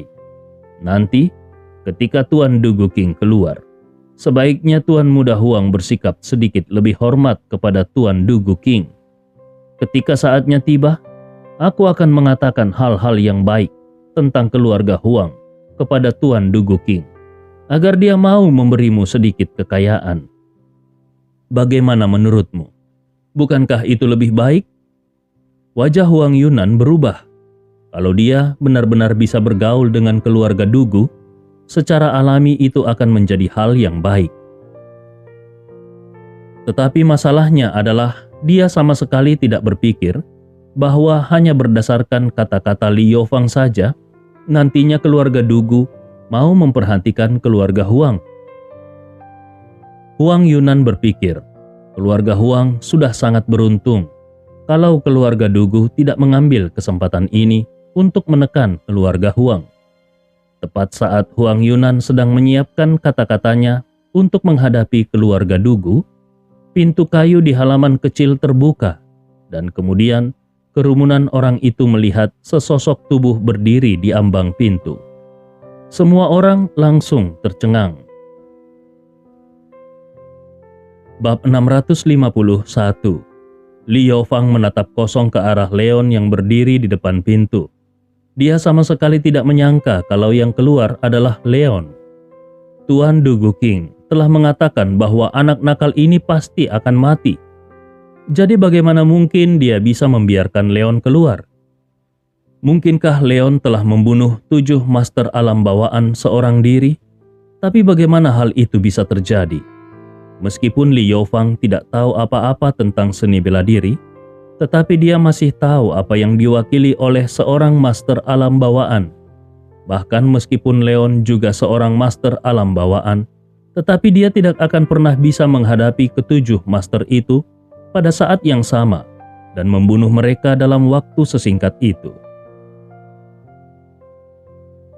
Huang Yunan dan Jiang Ziyu juga hanya bisa terdiam sejenak, tetapi kemudian ada ledakan kegembiraan di wajah mereka. Ini adalah pertarungan sampai mati, dan sekarang Leon telah keluar tanpa cedera. Dengan begitu, hasil akhirnya sudah diketahui. Leon seorang diri telah membunuh 7 master alam bawaan. Jiang Ziyu langsung berada dalam suasana hati yang bersemangat. Dia sangat senang karena Leon benar-benar tidak pernah mengecewakan. Huang Yunan juga demikian. Setelah memikirkan keputusannya sebelumnya, dia benar-benar memiliki perasaan senang yang bahkan lebih besar dari orang yang memenangkan lotre. 7 master alam bawaan dari keluarga Dugu telah dibantai. Jadi, ranah apa yang telah dicapai oleh kekuatan tempur pribadi Leon? Kalau dia mengikuti orang seperti Leon ini, seberapa tinggi masa depan keluarga Huang nantinya? Satu-satunya penyesalannya adalah karena berlatih seni bela diri itu terlalu sulit dan dia sendiri sudah berusia 20-an. Kalau tidak seperti itu, Huang Yunan benar-benar ingin bergegas ke arah Leon dan menyembahnya sebagai gurunya. Hati Huang Yuying yang penuh konflik juga digantikan oleh kengerian pada saat ini. Baru pada saat inilah dia menyadari betapa beruntungnya dia hanya ditampar oleh remaja ini kemarin. Bahkan, orang-orang dari keluarga Dugu berani dibunuhnya, apalagi di dunia ini yang tidak berani dia lakukan. Kalau Leon tidak berbelas kasihan kepadanya kemarin, mungkin Leon akan menghabisi dirinya, dan itu akan menjadi masalah yang sepele dan tidak penting bagi Leon. Pada saat ini, di dalam hati Huang Yuying, hanya rasa takut yang tersisa. Li Yaofang menenangkan pikirannya dan melangkah maju untuk bertanya, "Di mana Tuan Dugu?" Dia masih tidak percaya kalau Leon mampu membunuh 7 master alam bawaan dalam waktu sesingkat itu. Apalagi kalau melihat penampilan Leon saat ini, di mana Leon bahkan tidak mengalami cedera sedikit pun. Namun, Leon justru menanggapi dengan ekspresi bingung. "Tuan Dugu? Siapa Tuan Dugu?" Li Yaofang segera memiliki keinginan untuk memuntahkan seteguk darah. Kurang ajar, anak ini masih bisa berpura-pura di sini. Tanpa banyak bicara, Li Yaofang langsung bergegas masuk dari gerbang halaman kecil. Kemudian dia melihat pemandangan yang membuatnya tercengang. Balai pertemuan itu telah runtuh total, tanah ternoda bercak darah, dan ada beberapa jejak gelap. Tetapi, jejak Dugu King dan yang lainnya tidak terlihat di situ. Jelas terlihat bahwa sebelumnya pertempuran hebat telah terjadi di tempat ini. Namun hanya Leon yang menampakkan dirinya. Lalu di mana yang lainnya? Ketika Li Yaofang melihat jejak-jejak hitam pekat itu, dia memikirkan cara menghancurkan jejak mayat yang sering digunakan oleh para ahli seni bela diri. Hawa dingin segera menghantam seluruh tubuhnya. Tuan Dugu King dan banyak master yang dibawanya pasti sudah mati, dan mereka semua mati di tangan remaja ini. Bahkan mayat mereka dihancurkan oleh remaja ini. Jiang Ziyu dan Huang Yunan juga mengikuti Li Yaofang, dan ketika mereka melihat pemandangan yang menyedihkan itu, keterkejutan melanda hati mereka masing-masing. Apakah ini adalah metode seorang master alam bawaan? Ini benar-benar di luar kebiasaan. Dan pada saat ini bahkan tatapan Huang Yunan ke arah Leon dipenuhi dengan ketakutan. Orang yang satu ini sama sekali tidak bisa diprovokasi. Huang Yunan bahkan berpikir bahwa setelah membunuh orang, Leon masih menghancurkan tubuh mereka dan sama sekali tidak mau mengakui bahwa dia telah membunuh orang. Pemikiran seperti ini bahkan lebih tinggi dari yang bisa dimiliki oleh orang normal. seberapa tinggi pencapaian Leon nantinya di masa depan. Huang Yunan langsung mengambil keputusan dalam sekejap. Tidak peduli apa yang terjadi, dia harus berpegang erat pada Leon. Satu-satunya penyesalannya adalah bahwa saudara perempuannya, Huang Yuying, telah menyukai Jiang Ziyu. Jadi, Tuan Muda Wood yang ada di depannya ini jelas tidak akan mau melirik saudara perempuannya itu. Kalau tidak, dia benar-benar akan mendorong saudara perempuannya itu agar terjatuh ke dalam pelukan Leon. Pada saat ini Leon berbalik dan menatap Li Yofang sambil samar-samar tersenyum. "Oh iya, Tabib Li, kapan kau akan memberikan rumput bintang 9 milikmu itu kepadaku?" Leon jelas tersenyum cerah dan ramah. Tetapi Li Yofang masih merasa bahwa senyuman itu sangat menakutkan. Kata-kata Tabib Li bahkan membuatnya sangat takut sehingga dia hampir jatuh ke tanah.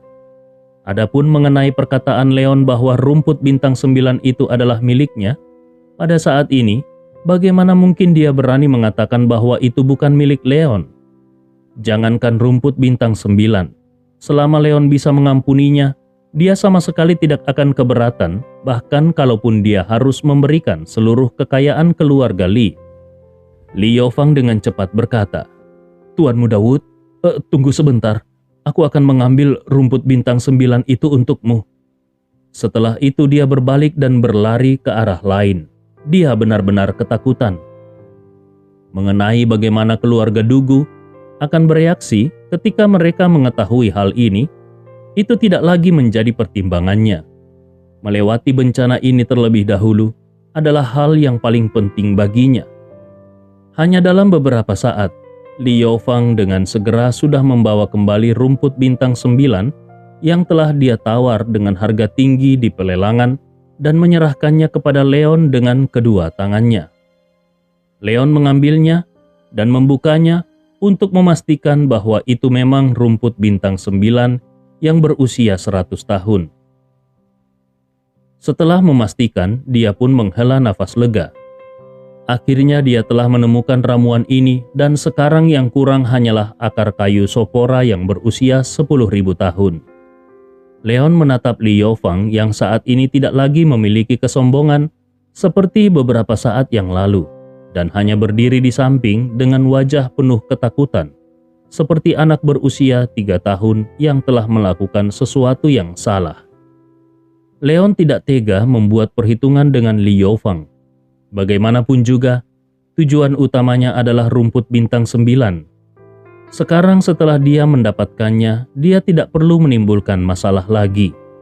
Adapun mengenai pemenggalan kepala keluarga Dugu, dia percaya bahwa dari beberapa orang yang hadir tadi, tidak akan ada yang cukup bodoh untuk pergi keluar dan berbicara omong kosong tentang hal itu. Bahkan kalaupun mereka benar-benar tidak bisa menutup mulut, apakah mereka punya bukti? Siapa yang melihatnya membunuh keluarga Dugu dengan mata kepala mereka sendiri? Malam ini Leon kembali ke Rongdu bersama Gordon yang datang menyusul. Saat Leon kembali ke Rongdu, di dalam villa tempat wanita simpanan Liu Zhengyuan berada, Dugu Qiu yang tetap tinggal di Rongdu duduk di kursi utama di ruang tamu dengan wajah tenang. Di depannya Liu Zhengyuan berjalan mondar-mandir dengan wajah yang terlihat cemas. Melihat ekspresi cemas Liu Zhengyuan, Dugu Qiu mencibir, "Wali kota Liu, kau tidak perlu khawatir. Kakak laki-lakiku secara pribadi telah mengambil tindakan. Jadi anak itu tidak akan memiliki kesempatan untuk bertahan hidup. Tunggu saja sampai dia mati, dan kemudian temukan kesempatan untuk membunuh pria tua di keluarga Wood itu. Pada saat itu, seluruh keluarga Wood akan berantakan, dan apa yang seharusnya menjadi milikmu akan kembali menjadi milikmu." Liu Zhengyuan berkata, "Apa yang kau katakan itu benar. Akulah yang terlalu banyak berpikir." Liu Zhengyuan juga menyadari bahwa kekhawatirannya terlalu berlebihan. Dengan 7 orang master alam bawaan yang menyerang Leon, bagaimana mungkin Leon tetap bisa bertahan? Tepat pada saat ini, ponsel Dugu Qiu berdering. Dugu Qiu memberikan senyuman ringan ke arah Liu Zhengyuan sambil berkata, "Lihat, bukankah ada kabar baik di sini?" Kemudian dia mengangkat teleponnya. Liu Zhengyuan melihat ke arah Dugu Qiu dengan wajah bersemangat. Tetapi kemudian, dia menemukan bahwa wajah Dugu Qiu menjadi semakin tidak sedap dipandang.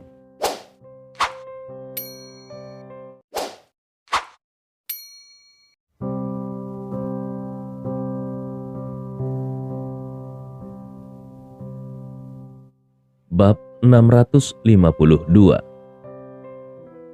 Sebelum panggilan telepon selesai, ponsel Dugu Qiu sudah jatuh langsung ke tanah. Seluruh tubuhnya seperti tersengat listrik dan dia duduk di kursinya dengan tercengang. Tangannya gemetar tak henti-hentinya dan wajahnya juga pucat. Melihat barusan wajah Dugu Qiu masih penuh percaya diri, namun sekarang berubah menjadi panik. Gelombang perasaan tidak menyenangkan menyelimuti seluruh hati Liu Zhengyuan. Tetapi kemudian dia berpikir bahwa yang maju untuk memimpin tim adalah Dugu King. Jadi situasinya pasti terkendali. Liu Zhengyuan memberanikan diri untuk bertanya, "Tuan, bagaimana? Apa yang terjadi?" Dugu Qiu bergumam seolah-olah dia tidak mendengar kata-kata Liu Zhengyuan. Selesai. Semuanya sudah selesai." Seluruh orang itu seolah-olah sedang dihipnotis. Hati Liu Zhengyuan bergetar. Apa yang sudah selesai? Dugu Qiu menoleh dengan sedih dan menggumamkan sebuah kalimat. "Saudara-saudaraku, mereka semua sudah meninggal." Tubuh Liu Zhengyuan bergetar dan hampir jatuh ke tanah. "Apa? Seluruh pasukan dimusnahkan? Ada 7 ahli bawaan dan sosok tingkat Grandmaster dari alam bawaan keempat yang dikerahkan hanya untuk menangani satu Leon. Tetapi seluruh pasukan itu pada akhirnya dimusnahkan. Bagaimana ini mungkin?" Keluarga Dugu adalah salah satu dari 4 keluarga seni bela diri utama di Zhuzhou. Setelah beberapa lama, Liu Zhengyuan mengumpulkan keberaniannya untuk bertanya lagi. "Lalu, bagaimana dengan sampah kecil itu? Kalau Dugu King dan yang lainnya saja mati, bukankah seharusnya Leon tidak bisa bertahan hidup?" Dugu Qiu memiliki senyum menyedihkan di wajahnya, seolah-olah dia telah kehilangan jiwanya dan berkata, Dia sedang dalam perjalanan kembali ke Rongdu." Setelah mengatakan hal itu, dia bangkit dan berjalan ke arah luar. Dugu King adalah pendukung terbesar rumah mereka di keluarga Dugu. Kematian Dugu Yun hanya membuat rumah mereka kehilangan masa depan mereka di keluarga Dugu. Tetapi kematian Dugu King membuat rumah mereka jatuh ke titik tanpa harapan. Pada saat ini, jangankan bersaing untuk memperebutkan posisi kepala keluarga Dugu, mereka bahkan tidak bisa mempertahankan posisi mereka di lingkaran inti keluarga Dugu. Selain itu, karena Dugu King adalah tetua agung keluarga Dugu, maka masalah ini tidak akan bisa disembunyikan meskipun dia menginginkannya. Satu-satunya hal yang dapat dia lakukan sekarang adalah secara pribadi kembali ke keluarga Dugu dan meminta pengampunan dari kepala keluarga Dugu. Bagaimanapun, kali ini pertarungan melawan Leon dilakukan oleh kakak laki-lakinya tanpa sepengetahuan kepala keluarga. Seandainya mereka berhasil, mereka bisa merebut proyek Cahaya Harapan dari keluarga Wood. Jadi kalaupun pada akhirnya kepala keluarga tahu, dia tidak akan mengatakan apa-apa dan mereka akan bisa menggunakan momen ini untuk meningkatkan status Dugu King dalam keluarga. Tetapi sekarang Dugu King secara pribadi keluar untuk menyerang Leon. Tetapi seluruh pasukannya dihancurkan. 7 orang master alam bawaan semuanya tewas. Kerugian seperti ini bahkan keluarga Dugu pun tidak akan mampu menanggungnya. Mengenai keputusan apa yang akan diambil kepala keluarga, itu bukan lagi sesuatu yang ada dalam kekuasaannya. Dia bahkan lebih malas lagi untuk memikirkan apakah Liu Zhengyuan akan menghadapi pembalasan dari Leon. Saat ini, dia sedang berjuang keras untuk melindungi dirinya sendiri. Siapa yang akan peduli dengan suasana hati wali kota? Ketika menyaksikan Du Guqiu yang penuh percaya diri beberapa saat yang lalu, saat ini pergi begitu saja dalam keadaan putus asa, bahkan tidak mengambil ponselnya yang jatuh ke tanah, mata Liu Zhengyuan juga memancarkan keputusasaan. Pendukung terbesarnya yaitu Raja Racun Liu Zongxing sedang dalam bahaya, dan sekarang dia telah kehilangan dukungan dari keluarga Dugu. Apa yang akan dia lakukan kalau harus bertarung dengan keluarga Wood yang mengakar kuat? Saat Du Guqiu belum lama pergi, sekelompok pria berpakaian hitam menerobos masuk ke villa. Ketika Liu Zhengyuan melihat orang yang memimpin, matanya berkilat karena panik. Tetapi sebelum dia bisa menyapa orang yang memimpin itu, seorang wanita lain sudah dibawa masuk. Wanita itu tidak lain adalah kekasihnya, Han Xiaohan. Melihat pemandangan ini, tubuh Liu Zhengyuan bergetar. Dia tidak lagi mampu menopang tubuhnya dan dia pun jatuh terduduk di tanah. Wajahnya langsung menjadi pucat. Sekelompok orang ini tidak lain adalah orang-orang dari Komite Inspeksi Disiplin. Sementara itu pada saat ini di Rongdu, di kediaman keluarga Wood, sebuah mobil hitam melaju ke garasi. Tak lama kemudian sosok Leon dan Gordon keluar dari mobil. Zubachi sudah menunggu di sana. Melihat ramuan rumput bintang 9 berusia 100 tahun yang diserahkan oleh Leon, Zubachi pun memberikan pujian yang tulus. Kau memang bisa diandalkan. Setelah sekian lama, akhirnya dia bisa melihat kembali, menemukan rumput bintang 9 yang langka ini.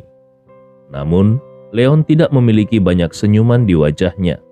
Dia malah menarik Zubachi ke dalam rumah dan menyuruh Gordon serta Abu menjaga pintu. Setelah dia memastikan bahwa tidak ada orang yang akan mendengar pembicaraan mereka, barulah dia memberitahu Zubachi tentang semua yang telah terjadi di kota Qinghe. Begitu Zubachi mendengar bahwa tetua agung keluarga Dugu secara pribadi melawan Leon, dia sangat terkejut. Dan ketika dia mendengar bahwa Shadow yang telah mengikuti sisi Dugu King telah berbalik dan membunuh Dugu King di saat yang paling genting, Zubachi juga memperlihatkan ekspresi terkejut. Ketika dia mengetahui bahwa Shadow itu sebenarnya adalah orang dari kakak senior kedua, yaitu Fu Fengxiu, mulut Zubachi juga terbuka lebar dengan ekspresi terpana di wajahnya. Melihat tatapan tertegun Zubachi, Leon dengan rasa ingin tahu berkata, "Kakak senior ke-8, apakah kau juga tidak tahu tentang Shadow?" Tadinya Leon mengira karena Zubachi sering bertemu dengan kakak senior keduanya, jadi Zubachi pasti tahu tentang hal-hal ini. Zubachi menatap Leon dengan tatapan kosong yang sangat tidak puas dan berkata, "Aku bukan cacing yang ada di dalam perut kakak senior kedua.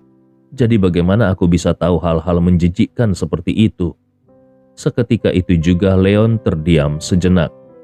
Melihat ekspresi tertegun Zubachi, dia ingin bertanya kepada kakak senior ke-8-nya ini mengenai kenapa kakak senior keduanya ingin membunuh Du Guzan dengan cara seperti itu.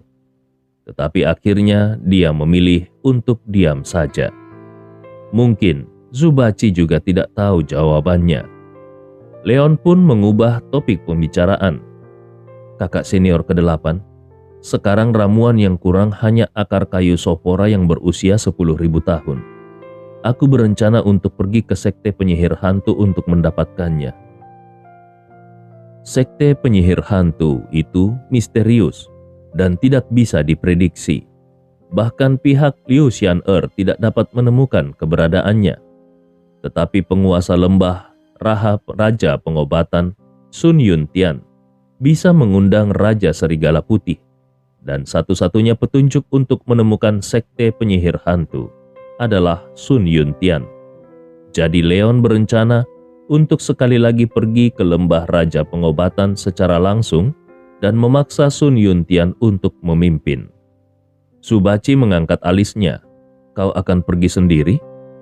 Tentu saja Subaci tahu tentang sekte penyihir hantu yang dulunya adalah salah satu dari 10 kekuatan seni bela diri teratas di Suzhou. Pada saat ini meskipun telah jatuh, tetapi unta kurus yang hidup tetap lebih berharga daripada seekor kuda yang mati. Bagaimanapun, Leon telah membantai salah satu dharma mereka, salah satu raja dharma mereka.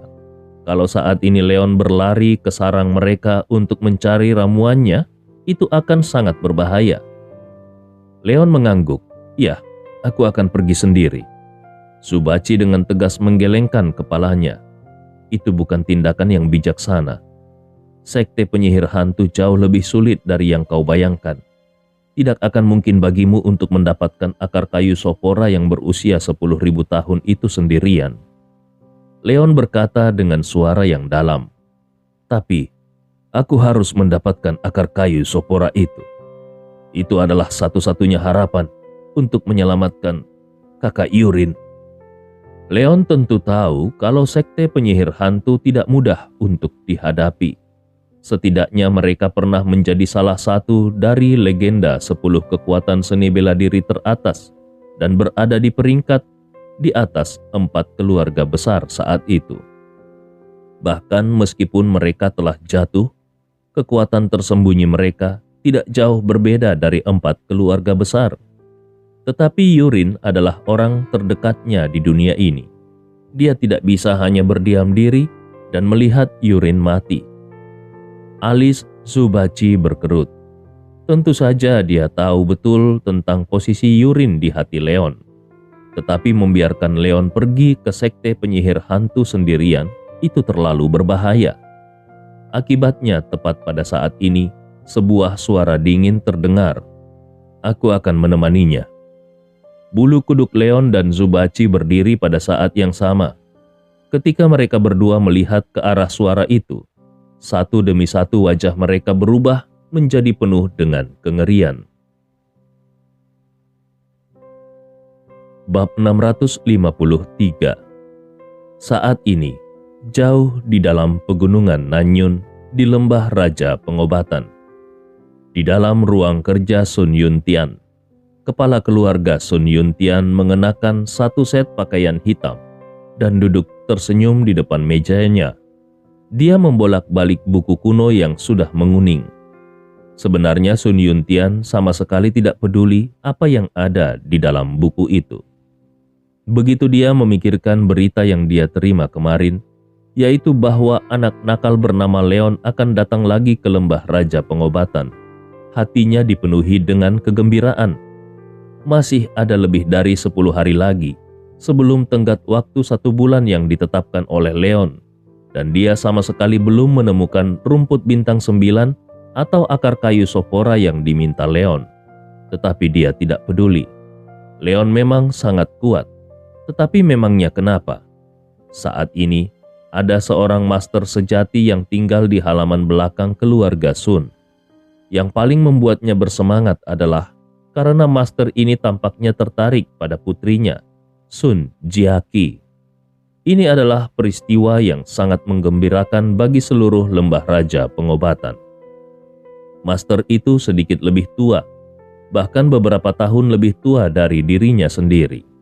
Tetapi begitu seorang seniman bela diri melangkah ke alam bawaan ketiga, mereka bisa menggunakan ki sejati bawaan dalam tubuh mereka untuk memadamkan darah mereka dan meningkatkan aktivitas sel mereka. Master itu bahkan terlihat seperti berusia awal 30-an. Yang lebih penting lagi, master itu adalah pelindung kanan dari sekte penyihir hantu. Statusnya masih di atas 4 Raja Dharma, dan dia adalah tokoh teratas dari sekte penyihir hantu. Meskipun sekte penyihir hantu tidak sebaik dulu, namun dengan latar belakang mereka masih jauh lebih kuat daripada klan sekuler lainnya. Pemimpin sekte penyihir hantu saat ini sangat fasih, sehingga di bawah kepemimpinannya, cepat atau lambat, sekte penyihir hantu akan kembali menjadi salah satu dari 10 kekuatan seni bela diri teratas di negara Suzhou.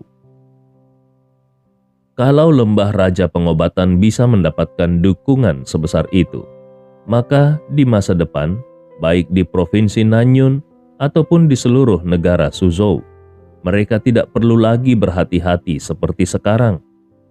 Adapun mengenai Leon, ketika Sun Yuntian masih merenungkan bagaimana menemukan kesempatan untuk menipunya agar datang kembali ke lembah raja pengobatan.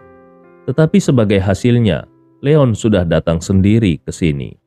Ini sama saja dengan Leon mengantarkan sendiri nyawanya.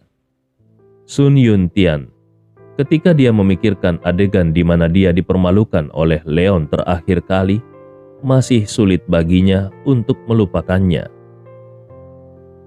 Dia pun bertekad untuk membiarkan Leon mati tanpa tempat pemakaman. Saat ini, sebuah ketukan datang dari luar pintu. Sun Yuntian meletakkan buku yang ada di tangannya dan berkata ke arah pintu, "Masuklah." Sosok kepala pelayan muncul di pintu dan berkata, "Tuan, anak laki-laki bernama Leon Wood itu telah tiba." Sun Yuntian berkata dengan terkejut, "Benarkah? Anak itu datang cukup cepat juga." Kepala pelayan yang tahu pengaturan yang dibuat oleh Sun Yuntian berkata dengan senyum lebar, "Sepertinya anak itu sudah tidak sabar untuk mati, Tuan." Sun Yuntian tertawa, "Benar sekali. Cepat pergi dan panggil Tuan Yang ke sini." Ketika kepala pelayan itu berbalik untuk pergi, Sun Yuntian perlahan berdiri dan berjalan ke arah luar. Begitu Leon memasuki rumah keluarga Sun, dia merasa ada yang tidak beres. Setelah apa yang terjadi terakhir kali, maka di dalam pikiran Leon selalu berpikir bahwa ketika dia datang lebih awal kali ini, seharusnya orang-orang ini merasa sangat ketakutan. Tetapi ternyata semua orang ini hanya bersikap biasa, dan mata mereka semua berkedip dengan cahaya yang aneh. Tetapi Leon tidak peduli. Kali ini dia tidak datang sendiri. Ada orang-orang yang menemaninya. Jangankan lembah raja pengobatan, bahkan kalaupun ini adalah wilayah sekte penyihir hantu, dia juga tidak akan takut. Dengan diantar oleh seorang bawahan, Leon pun datang ke ruang tamu tempat dia datang terakhir kali. Dia melihat Sun Yuntian, kepala keluarga Sun, dengan malas sedang duduk di kursi utama sambil minum teh. Meskipun Sun Yuntian melihat kedatangan Leon, namun dia sama sekali tidak berniat untuk bangun dan menyambut Leon.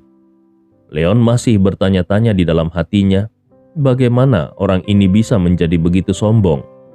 Tetapi ternyata Sun Yuntian sudah bersenandung dengan dingin. "Tuan Muda Wood, masih ada kurang dari 10 hari sebelum waktu yang kau dan aku sepakati. Sepertinya tidak tepat bagimu untuk datang secepat ini, bukan?" Leon mengerutkan keningnya. Dia tidak mengerti dari mana Sun Yuntian mendapatkan keberanian seperti ini. Tepat pada saat ini, ledakan tawa ceria datang dari belakang, diikuti oleh pemandangan seorang pria berusia 30-an atau 40-an melangkah masuk dengan seorang wanita muda memeluk lengannya. Dan Sun Yuntian yang tadinya masih duduk dengan mantap di kursinya, tiba-tiba segera melompat seolah-olah dia adalah kelinci. Dengan wajah penuh hormat, dia melengkungkan tangannya ke arah tamu itu dan berkata, "Tuan Yang." Orang yang dipanggil Tuan Yang itu mengangguk pelan dan berkata, "Apakah anak itu ada di sini?" Sun Yuntian langsung memberanikan diri menunjuk ke arah Leon dan dengan kejam berkata, "Dialah yang membunuh Raja Serigala Putih, dan dia jugalah yang merenggut He Shou Wu berusia 1000 tahun milik lembah raja pengobatan. Tuan Yang, tolong jadilah hakim untuk kami." Alis Leon yang tadinya berkerut rapat, akhirnya segera menjadi rileks. Ternyata Sun Yuntian mendapatkan bantuan dukungan yang kuat, sehingga dia berani tidak menempatkan Leon di matanya. Pria bermarga yang itu kemudian melepaskan lengannya dari rangkulan wanita muda itu. Dia melihat ke arah Leon. Di sudut mulutnya, dia membuat sketsa senyum dingin sambil berkata, "Nak, bahkan orang-orang dari sekte penyihir hantuku berani kau bunuh. Kau cukup berani juga." Leon tertegun dan berkata, "Sekte penyihir hantu? Jadi, kau adalah seseorang dari sekte penyihir hantu?" Bukankah tujuan Leon datang ke lembah Raja Pengobatan kali ini adalah untuk mencari sekte penyihir hantu? Sun Yuntian yang berada di samping dengan bangga memperkenalkan Tuan Yang. Seolah-olah mengenal Tuan Yang adalah hal yang hebat. Dia berkata, "Leon, ini adalah pelindung kanan dari sekte penyihir hantu. Namanya Tuan Yang Tian." Leon tidak terlihat takut sedikit pun. Sebaliknya dia tertawa dengan pelan dan berkata, "Ini suatu kebetulan. Padahal tadinya aku masih mencoba untuk menemukan sekte penyihir hantu. Tapi ternyata kau sendiri yang datang untuk menemuiku." Yang Tian dan yang lainnya tercengang. Orang ini benar-benar mencari sekte penyihir hantu? Pada saat ini Leon bertanya secara langsung, "Kudengar, sekte penyihir hantumu memiliki tongkat yang terbuat dari akar kayu sopora, bukan?" Kelopak mata Yang Tian berkibar dengan liar. Tentu saja sekte penyihir hantu memiliki tongkat yang terbuat dari akar kayu sopora yang berusia 10.000 tahun. Itu adalah benda kesayangan mantan master sekte penyihir hantu. Tetapi sekte penyihir hantu jarang muncul di dunia luar akhir-akhir ini. Lalu bagaimana Leon bisa mengetahui hal ini? Leon berkata sambil tersenyum, "Sepertinya benda itu memang benar-benar ada. Kalau begitu, bagaimana kalau kita berdiskusi dan kau bisa mengirimkan tongkat itu kepadaku? Anggap saja aku berhutang budi pada sekte penyihir hantu." Ekspresi wajah Yang Tian langsung tenggelam. Leon sudah membunuh Raja Serigala Putih, salah satu dari 4 pelindung besar sekte penyihir hantu. Dan Yang Tian bahkan belum memiliki kesempatan untuk menyelesaikan masalah dengan Leon.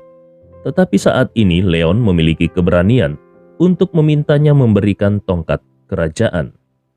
Tongkat itu bukan hanya benda kesayangan dari ketua sekte sebelumnya, tetapi itu juga merupakan tanda ketua sekte.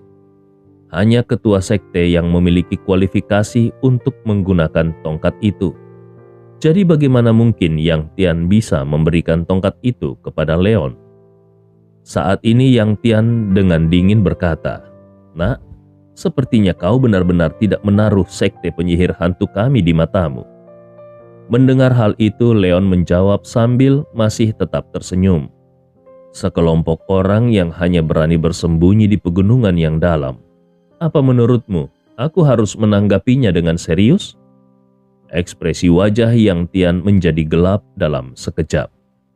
Setelah bencana itu, sekte penyihir hantu telah menderita banyak sekali kemunduran vitalitas, dan para ahli di sekte itu telah menderita banyak kerugian. Selama bertahun-tahun mereka hanya mengintai untuk berkultivasi dan memulihkan diri.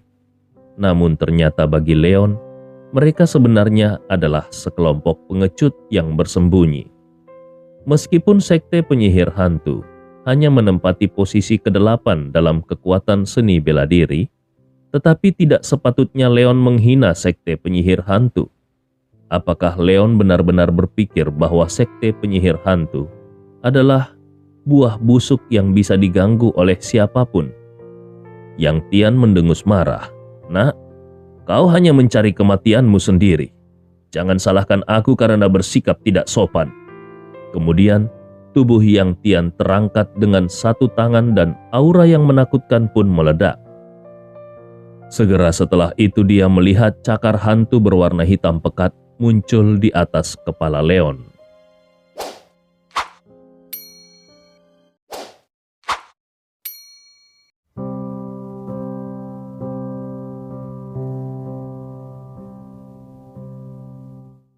Bab 654.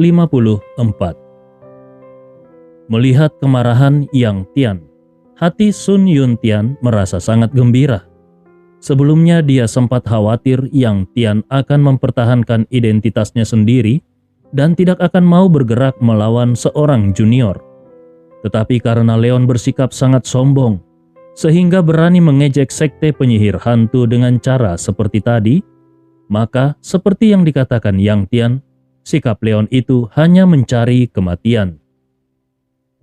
Wanita yang mengikuti Yang Tian keluar tidak lain adalah Sun Jiaqi, putri dari Sun Yuntian. Jauh di lubuk hatinya sebenarnya Sun Jiaqi sangat menolak perjodohan yang diatur oleh ayahnya, karena dia tidak ingin menikah dengan pria tua yang beberapa tahun lebih tua dari ayahnya sendiri. Namun, karena identitas Yang Tian sangat tinggi, dia pun tidak berani mengatakan apa-apa lagi.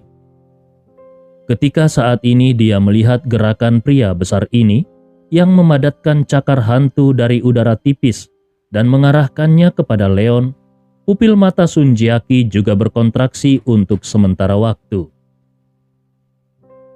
Apakah pria besar yang lebih tua daripada ayahnya ini memang sekuat ini? Ini adalah metode yang hanya dimiliki oleh para dewa, bukan? Penolakan yang tadi dilakukannya terhadap Yang Tian tiba-tiba menghilang tanpa jejak pada saat ini. Bahkan ada beberapa kekaguman rahasia dalam tatapan mata Sun Jiaqi. Dengan orang sekuat itu sebagai pendukung keluarganya, maka di masa depan nanti posisinya di lembah Raja Pengobatan akan meningkat, bukan? Mungkin saja dia bahkan bisa menjadi nyonya pertama di lembah Raja Pengobatan dengan bantuan Yang Tian. Tepat ketika Sun Jiaqi sedang memikirkan rencananya, Leon pun meledakkan tinjunya dan energi tinjunya langsung melesat untuk menghancurkan cakar hantu yang tampak menakutkan itu. Ekspresi wajah Sun Jiaqi sedikit berubah. Kenapa pemuda yang tampak rupawan ini terlihat begitu galak? Ekspresi wajah Sun Yuntian juga sedikit berubah. Namun tak lama kemudian, sebuah senyuman kembali muncul di wajahnya. Yang Tian adalah pelindung dari sekte penyihir hantu. Untuk seorang master yang benar-benar hebat seperti Yang Tian, bagaimana mungkin gerakannya bisa dengan mudah dipatahkan oleh pemuda ini? Dalam bidang penglihatan Sun Yuntian, sosok Yang Tian sudah mendatangi Leon dan sebuah pukulan lurus yang tajam meledak ke arah dada Leon. Meskipun tubuh Leon bisa memblokir pukulan itu, namun seluruh tubuhnya juga terhempas oleh pukulan itu. Yang Tian memang layak menjadi pelindung dari sekte penyihir hantu.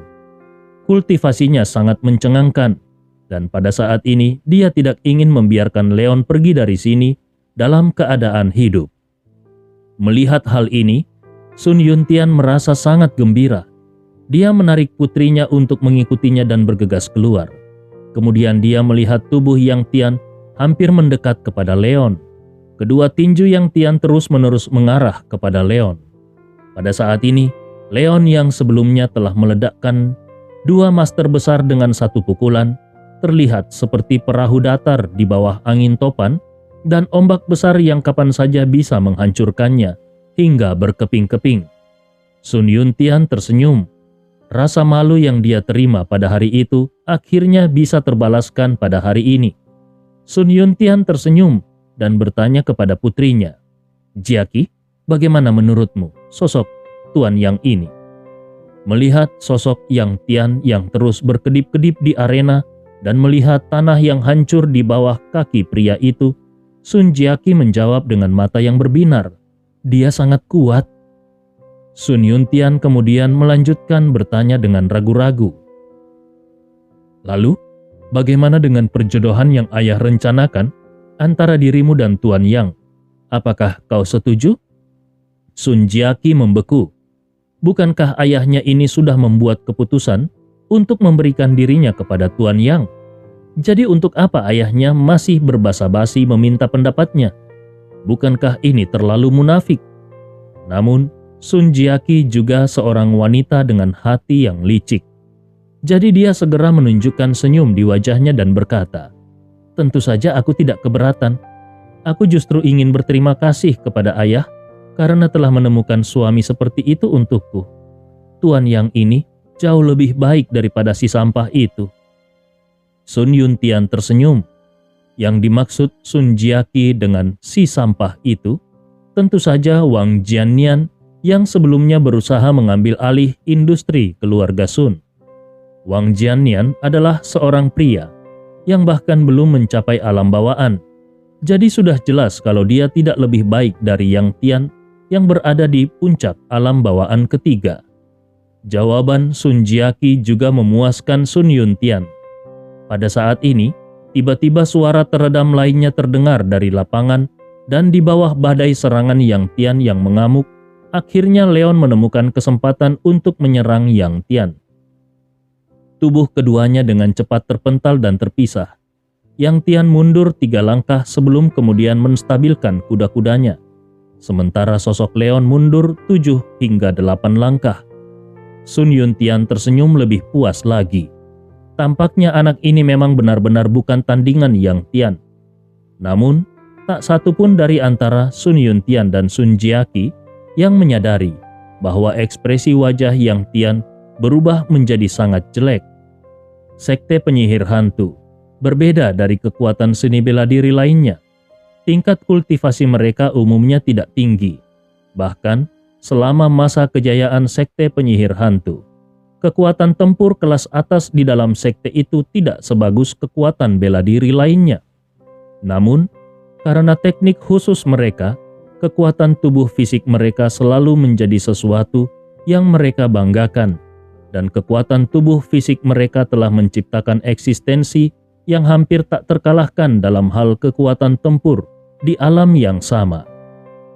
Setelah mereka mendekati musuh mereka, bahkan kalaupun mereka bertemu dengan karakter yang kultivasinya lebih tinggi dari mereka, mereka masih memiliki peluang besar untuk memenggal kepala pihak lain.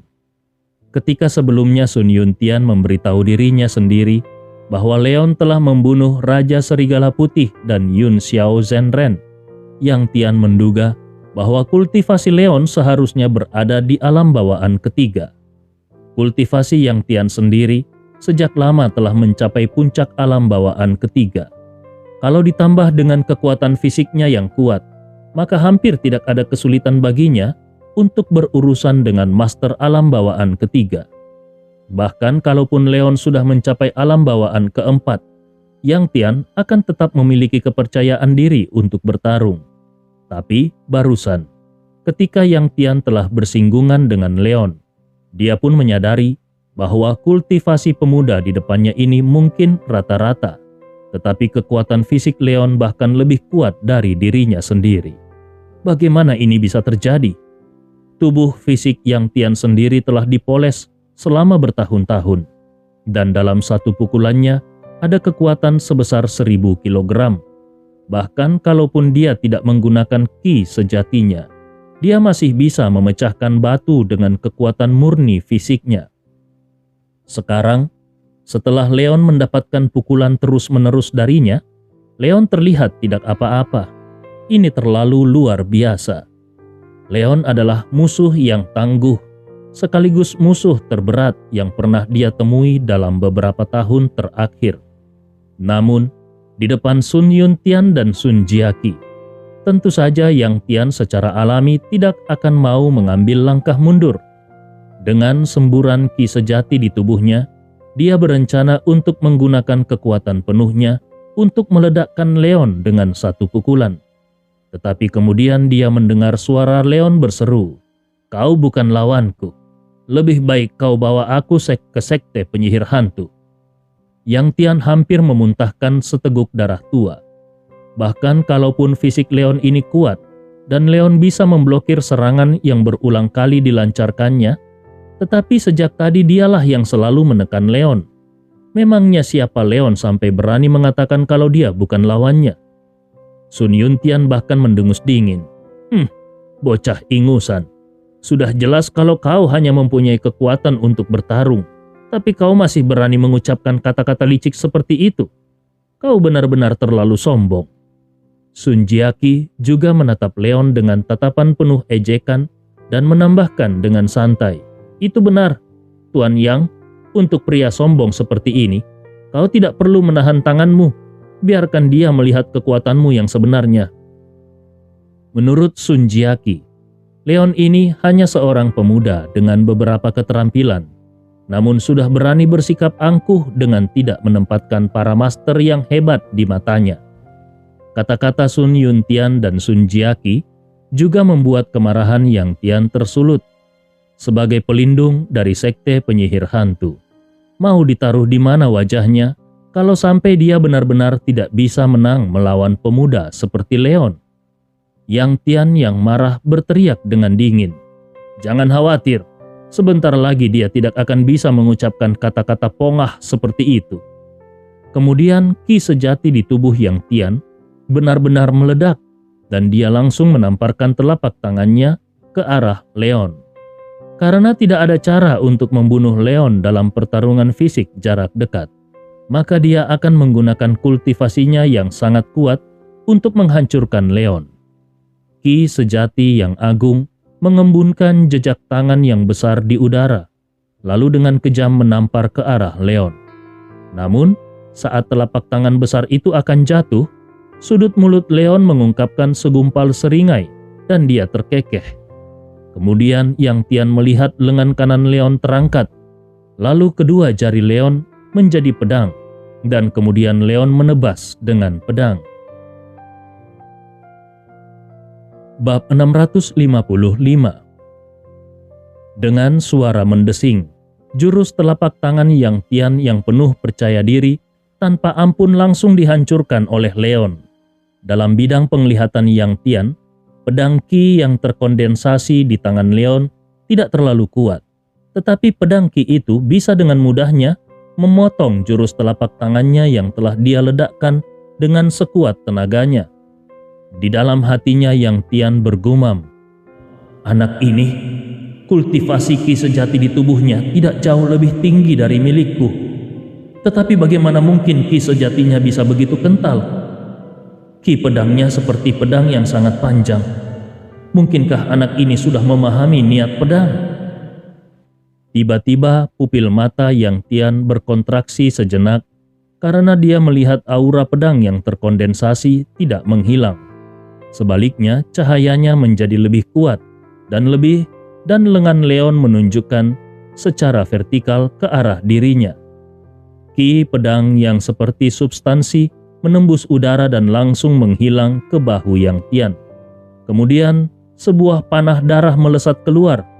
Tubuh Yang Tian menegang dan dia melihat bahunya yang tertusuk dengan wajah tidak percaya.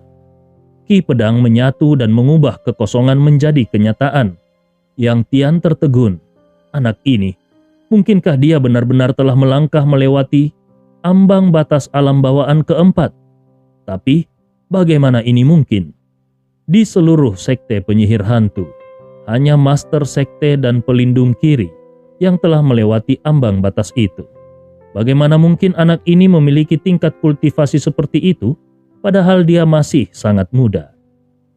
Leon memandang Yang Tian yang tercengang sambil tersenyum. "Kau harus mengerti, aku tidak membunuhmu karena suatu alasan." Bagi Leon, Yang Tian hanyalah seorang pria di alam bawaan ketiga. Jadi dia tidak perlu bersusah-susah kalau hanya ingin membunuh Yang Tian. Yang Tian menundukkan kepalanya tanpa daya. Tentu saja dia mengerti bahwa jika Leon benar-benar ingin membunuhnya, pedang ki ini benar-benar bisa menembus jantungnya dengan mudah. Sun Yuntian dan Sun Jiaqi juga melihat adegan ini dengan tatapan kosong. Bukankah tadi Yang Tian jelas-jelas berada di atas angin? Bagaimana bisa dalam sekejap mata dia terluka parah? Anak ini bahkan mengalahkan Yang Tian dengan begitu mudah. Di atas semua itu, Leon bahkan meninggalkan nyawa Yang Tian. Apakah ini benar? Yang Tian bertanya dengan dingin. "Apa yang ingin kau lakukan di sekte penyihir hantu?" Leon tersenyum dan berkata, "Bukankah barusan aku mengatakan bahwa aku membutuhkan akar kayu sopora yang berusia 10.000 tahun, dan ramuan itu hanya tersedia di sekte penyihir hantu?" Yang Tian dengan dingin mendengus. "Apa kau tidak takut? Kalau kau pergi ke sekte penyihir hantu, kau tidak akan pernah bisa kembali lagi." Leon berseru, "Sebagai pelindung kanan dari sekte penyihir hantu, kekuatanmu saja hanya seperti ini. Apa menurutmu aku akan mengkhawatirkan anggota sekte penyihir hantu yang lainnya? Yang Tian ingin mengatakan kalau dia bukanlah master nomor 1 di sekte penyihir hantu. Tetapi ketika dia melihat senyum puas Leon, dia tiba-tiba teringat sesuatu dan senyum dingin muncul di sudut mulutnya. Yang Tian pun berkata, "Oke, kalau kau tidak takut mati, aku bisa membawamu ke sana. Hanya saja, kalau kau benar-benar mati, kau tidak boleh menyalahkanku." Memang benar Yang Tian bukan lawan Leon, tetapi sekte penyihir hantu juga memiliki master sebanyak Awan dan ada juga master sekte yang merupakan orang kuat dari alam bawaan kelima.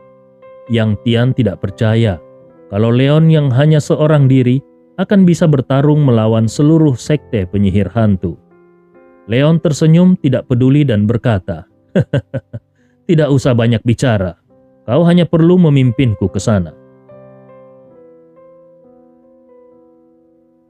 Leon memiliki pengikut di sisinya. Jadi kalaupun sekte penyihir hantu itu benar-benar sarang naga, apakah sekte itu masih bisa menjebaknya? Sementara itu Yang Tian juga tidak berkata apa-apa lagi. Dia hanya mengeluarkan sebotol bubuk obat dan menaburkannya pada lukanya. Kemudian tanpa diperban, dia langsung melangkah ke arah luar. Adapun mengenai pengikut yang ada di belakang Leon, Yang Tian sama sekali tidak mempedulikannya. Yang Tian dan Leon pun pergi. Dari awal hingga akhir, baik Yang Tian maupun Leon tidak ada yang memandang Sun Yun Tian dan Sun Jiaqi lebih dari sekali. Ini membuat hati Sun Yun Tian penuh dengan ketakutan. Dia mencoba untuk menebak-nebak isi pikiran Yang Tian. Menurutnya, Yang Tian pasti ingin menggunakan kekuatan sekte penyihir hantu untuk menangani Leon. Tidak masalah kalau pada akhirnya sekte penyihir hantu bisa membantai Leon. Tetapi bagaimana kalau sekte penyihir hantu tidak bisa membantai Leon? Pada saat itu, apa yang harus dia katakan kalau dia kembali ke lembah Raja Pengobatan? Bahkan sekte penyihir hantu pun tidak bisa melawan Leon. Lalu bagaimana mungkin lembah Raja Pengobatan masih bisa melawan Leon? Sun Yun Tian benar-benar melebih-lebihkan kecemasannya tentang serangan balik Leon nantinya, sementara Leon tidak memikirkannya sama sekali. Tujuannya adalah untuk menemukan akar kayu sopora yang berusia 10.000 tahun. Sekarang ada pelindung kanan sekte penyihir hantu yang memimpin jalan menuju sekte penyihir hantu. Jadi bagaimana mungkin dia peduli dengan lembah Raja Pengobatan yang kecil ini? Setelah mengikuti Yang Tian, melewati pegunungan dan hutan, sekitar sore hari akhirnya Leon sampai di kedalaman pegunungan Nanyun, di mana sama sekali tidak ada jejak orang. Melihat Yang Tian yang memimpin di depan tanpa mengucapkan sepatah kata pun, Leon tertawa ringan. "Kalian sekte penyihir hantu benar-benar bersembunyi cukup dalam." Yang Tian mencibir, "Kenapa? Kau takut?" Leon tersenyum tipis dan tidak peduli dengan provokasi Yang Tian. "Aku orang yang cinta damai. Nanti kau bisa mendiskusikannya dengan pemimpin sektemu. Selama dia bersedia menyerahkan akar kayu sopora yang berusia 10.000 tahun, aku tidak akan mempersulit kalian." Yang Tian mendengus dingin. Omong kosong. Kemudian dia melanjutkan memimpin perjalanan ke dalam gua. Dan Leon mengikutinya tanpa keraguan. Awalnya Leon mengira kalau markas sekte penyihir hantu akan berada di gua ini. Tetapi ternyata setelah melewati gua, mereka pun sampai di sebidang ngarai yang seperti surga. Sekarang sudah malam, langit gelap sehingga sulit untuk melihat bintang dan bulan. Tapi ngarai itu terang benderang. Yang Tian di sisi lain dengan cepat bergegas maju dan memperlebar jarak antara dirinya dan Leon dengan kecepatan yang sangat cepat. Leon mengerutkan keningnya dan hendak mengejar Yang Tian, tetapi dia mendengar suara dingin dari belakangnya. Tidak perlu terburu-buru. Baru pada saat inilah Leon menghentikan langkahnya dan melihat ke depan. Dia melihat sekelompok orang dengan obor berlari mendekat untuk mengelilinginya. Sekilas sepertinya sekelompok orang itu berjumlah ratusan orang. Dengan segera, kerumunan orang itu berpisah menjadi sebuah jalan setapak dan sesosok tubuh yang diselimuti jubah hitam berjalan dengan langkah besar. Di sisinya, dia diikuti oleh Yang Tian yang baru saja melarikan diri. Yang Tian yang berdiri di samping menunjuk ke arah Leon dan berkata dengan kejam, "Pemimpin sekte, anak inilah yang membunuh Raja Serigala Putih. Aku juga menderita luka ini karena ulahnya, dan dia juga ingin mendapatkan tongkat kerajaanmu." Pada saat yang sama, ekspresi puas muncul di wajah Yang Tian.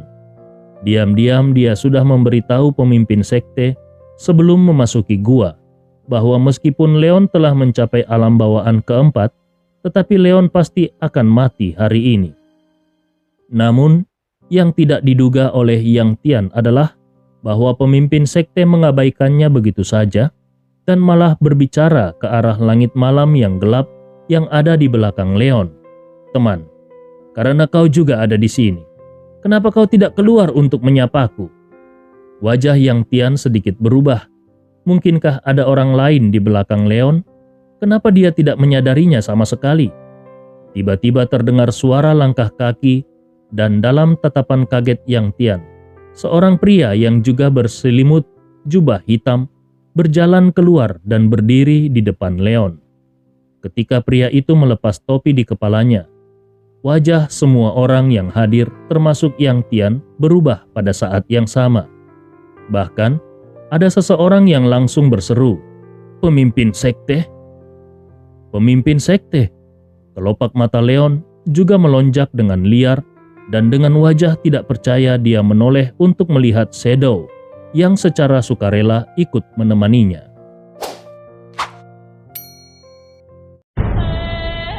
Cerita ini fakta atau fiksi? Silakan putuskan sendiri.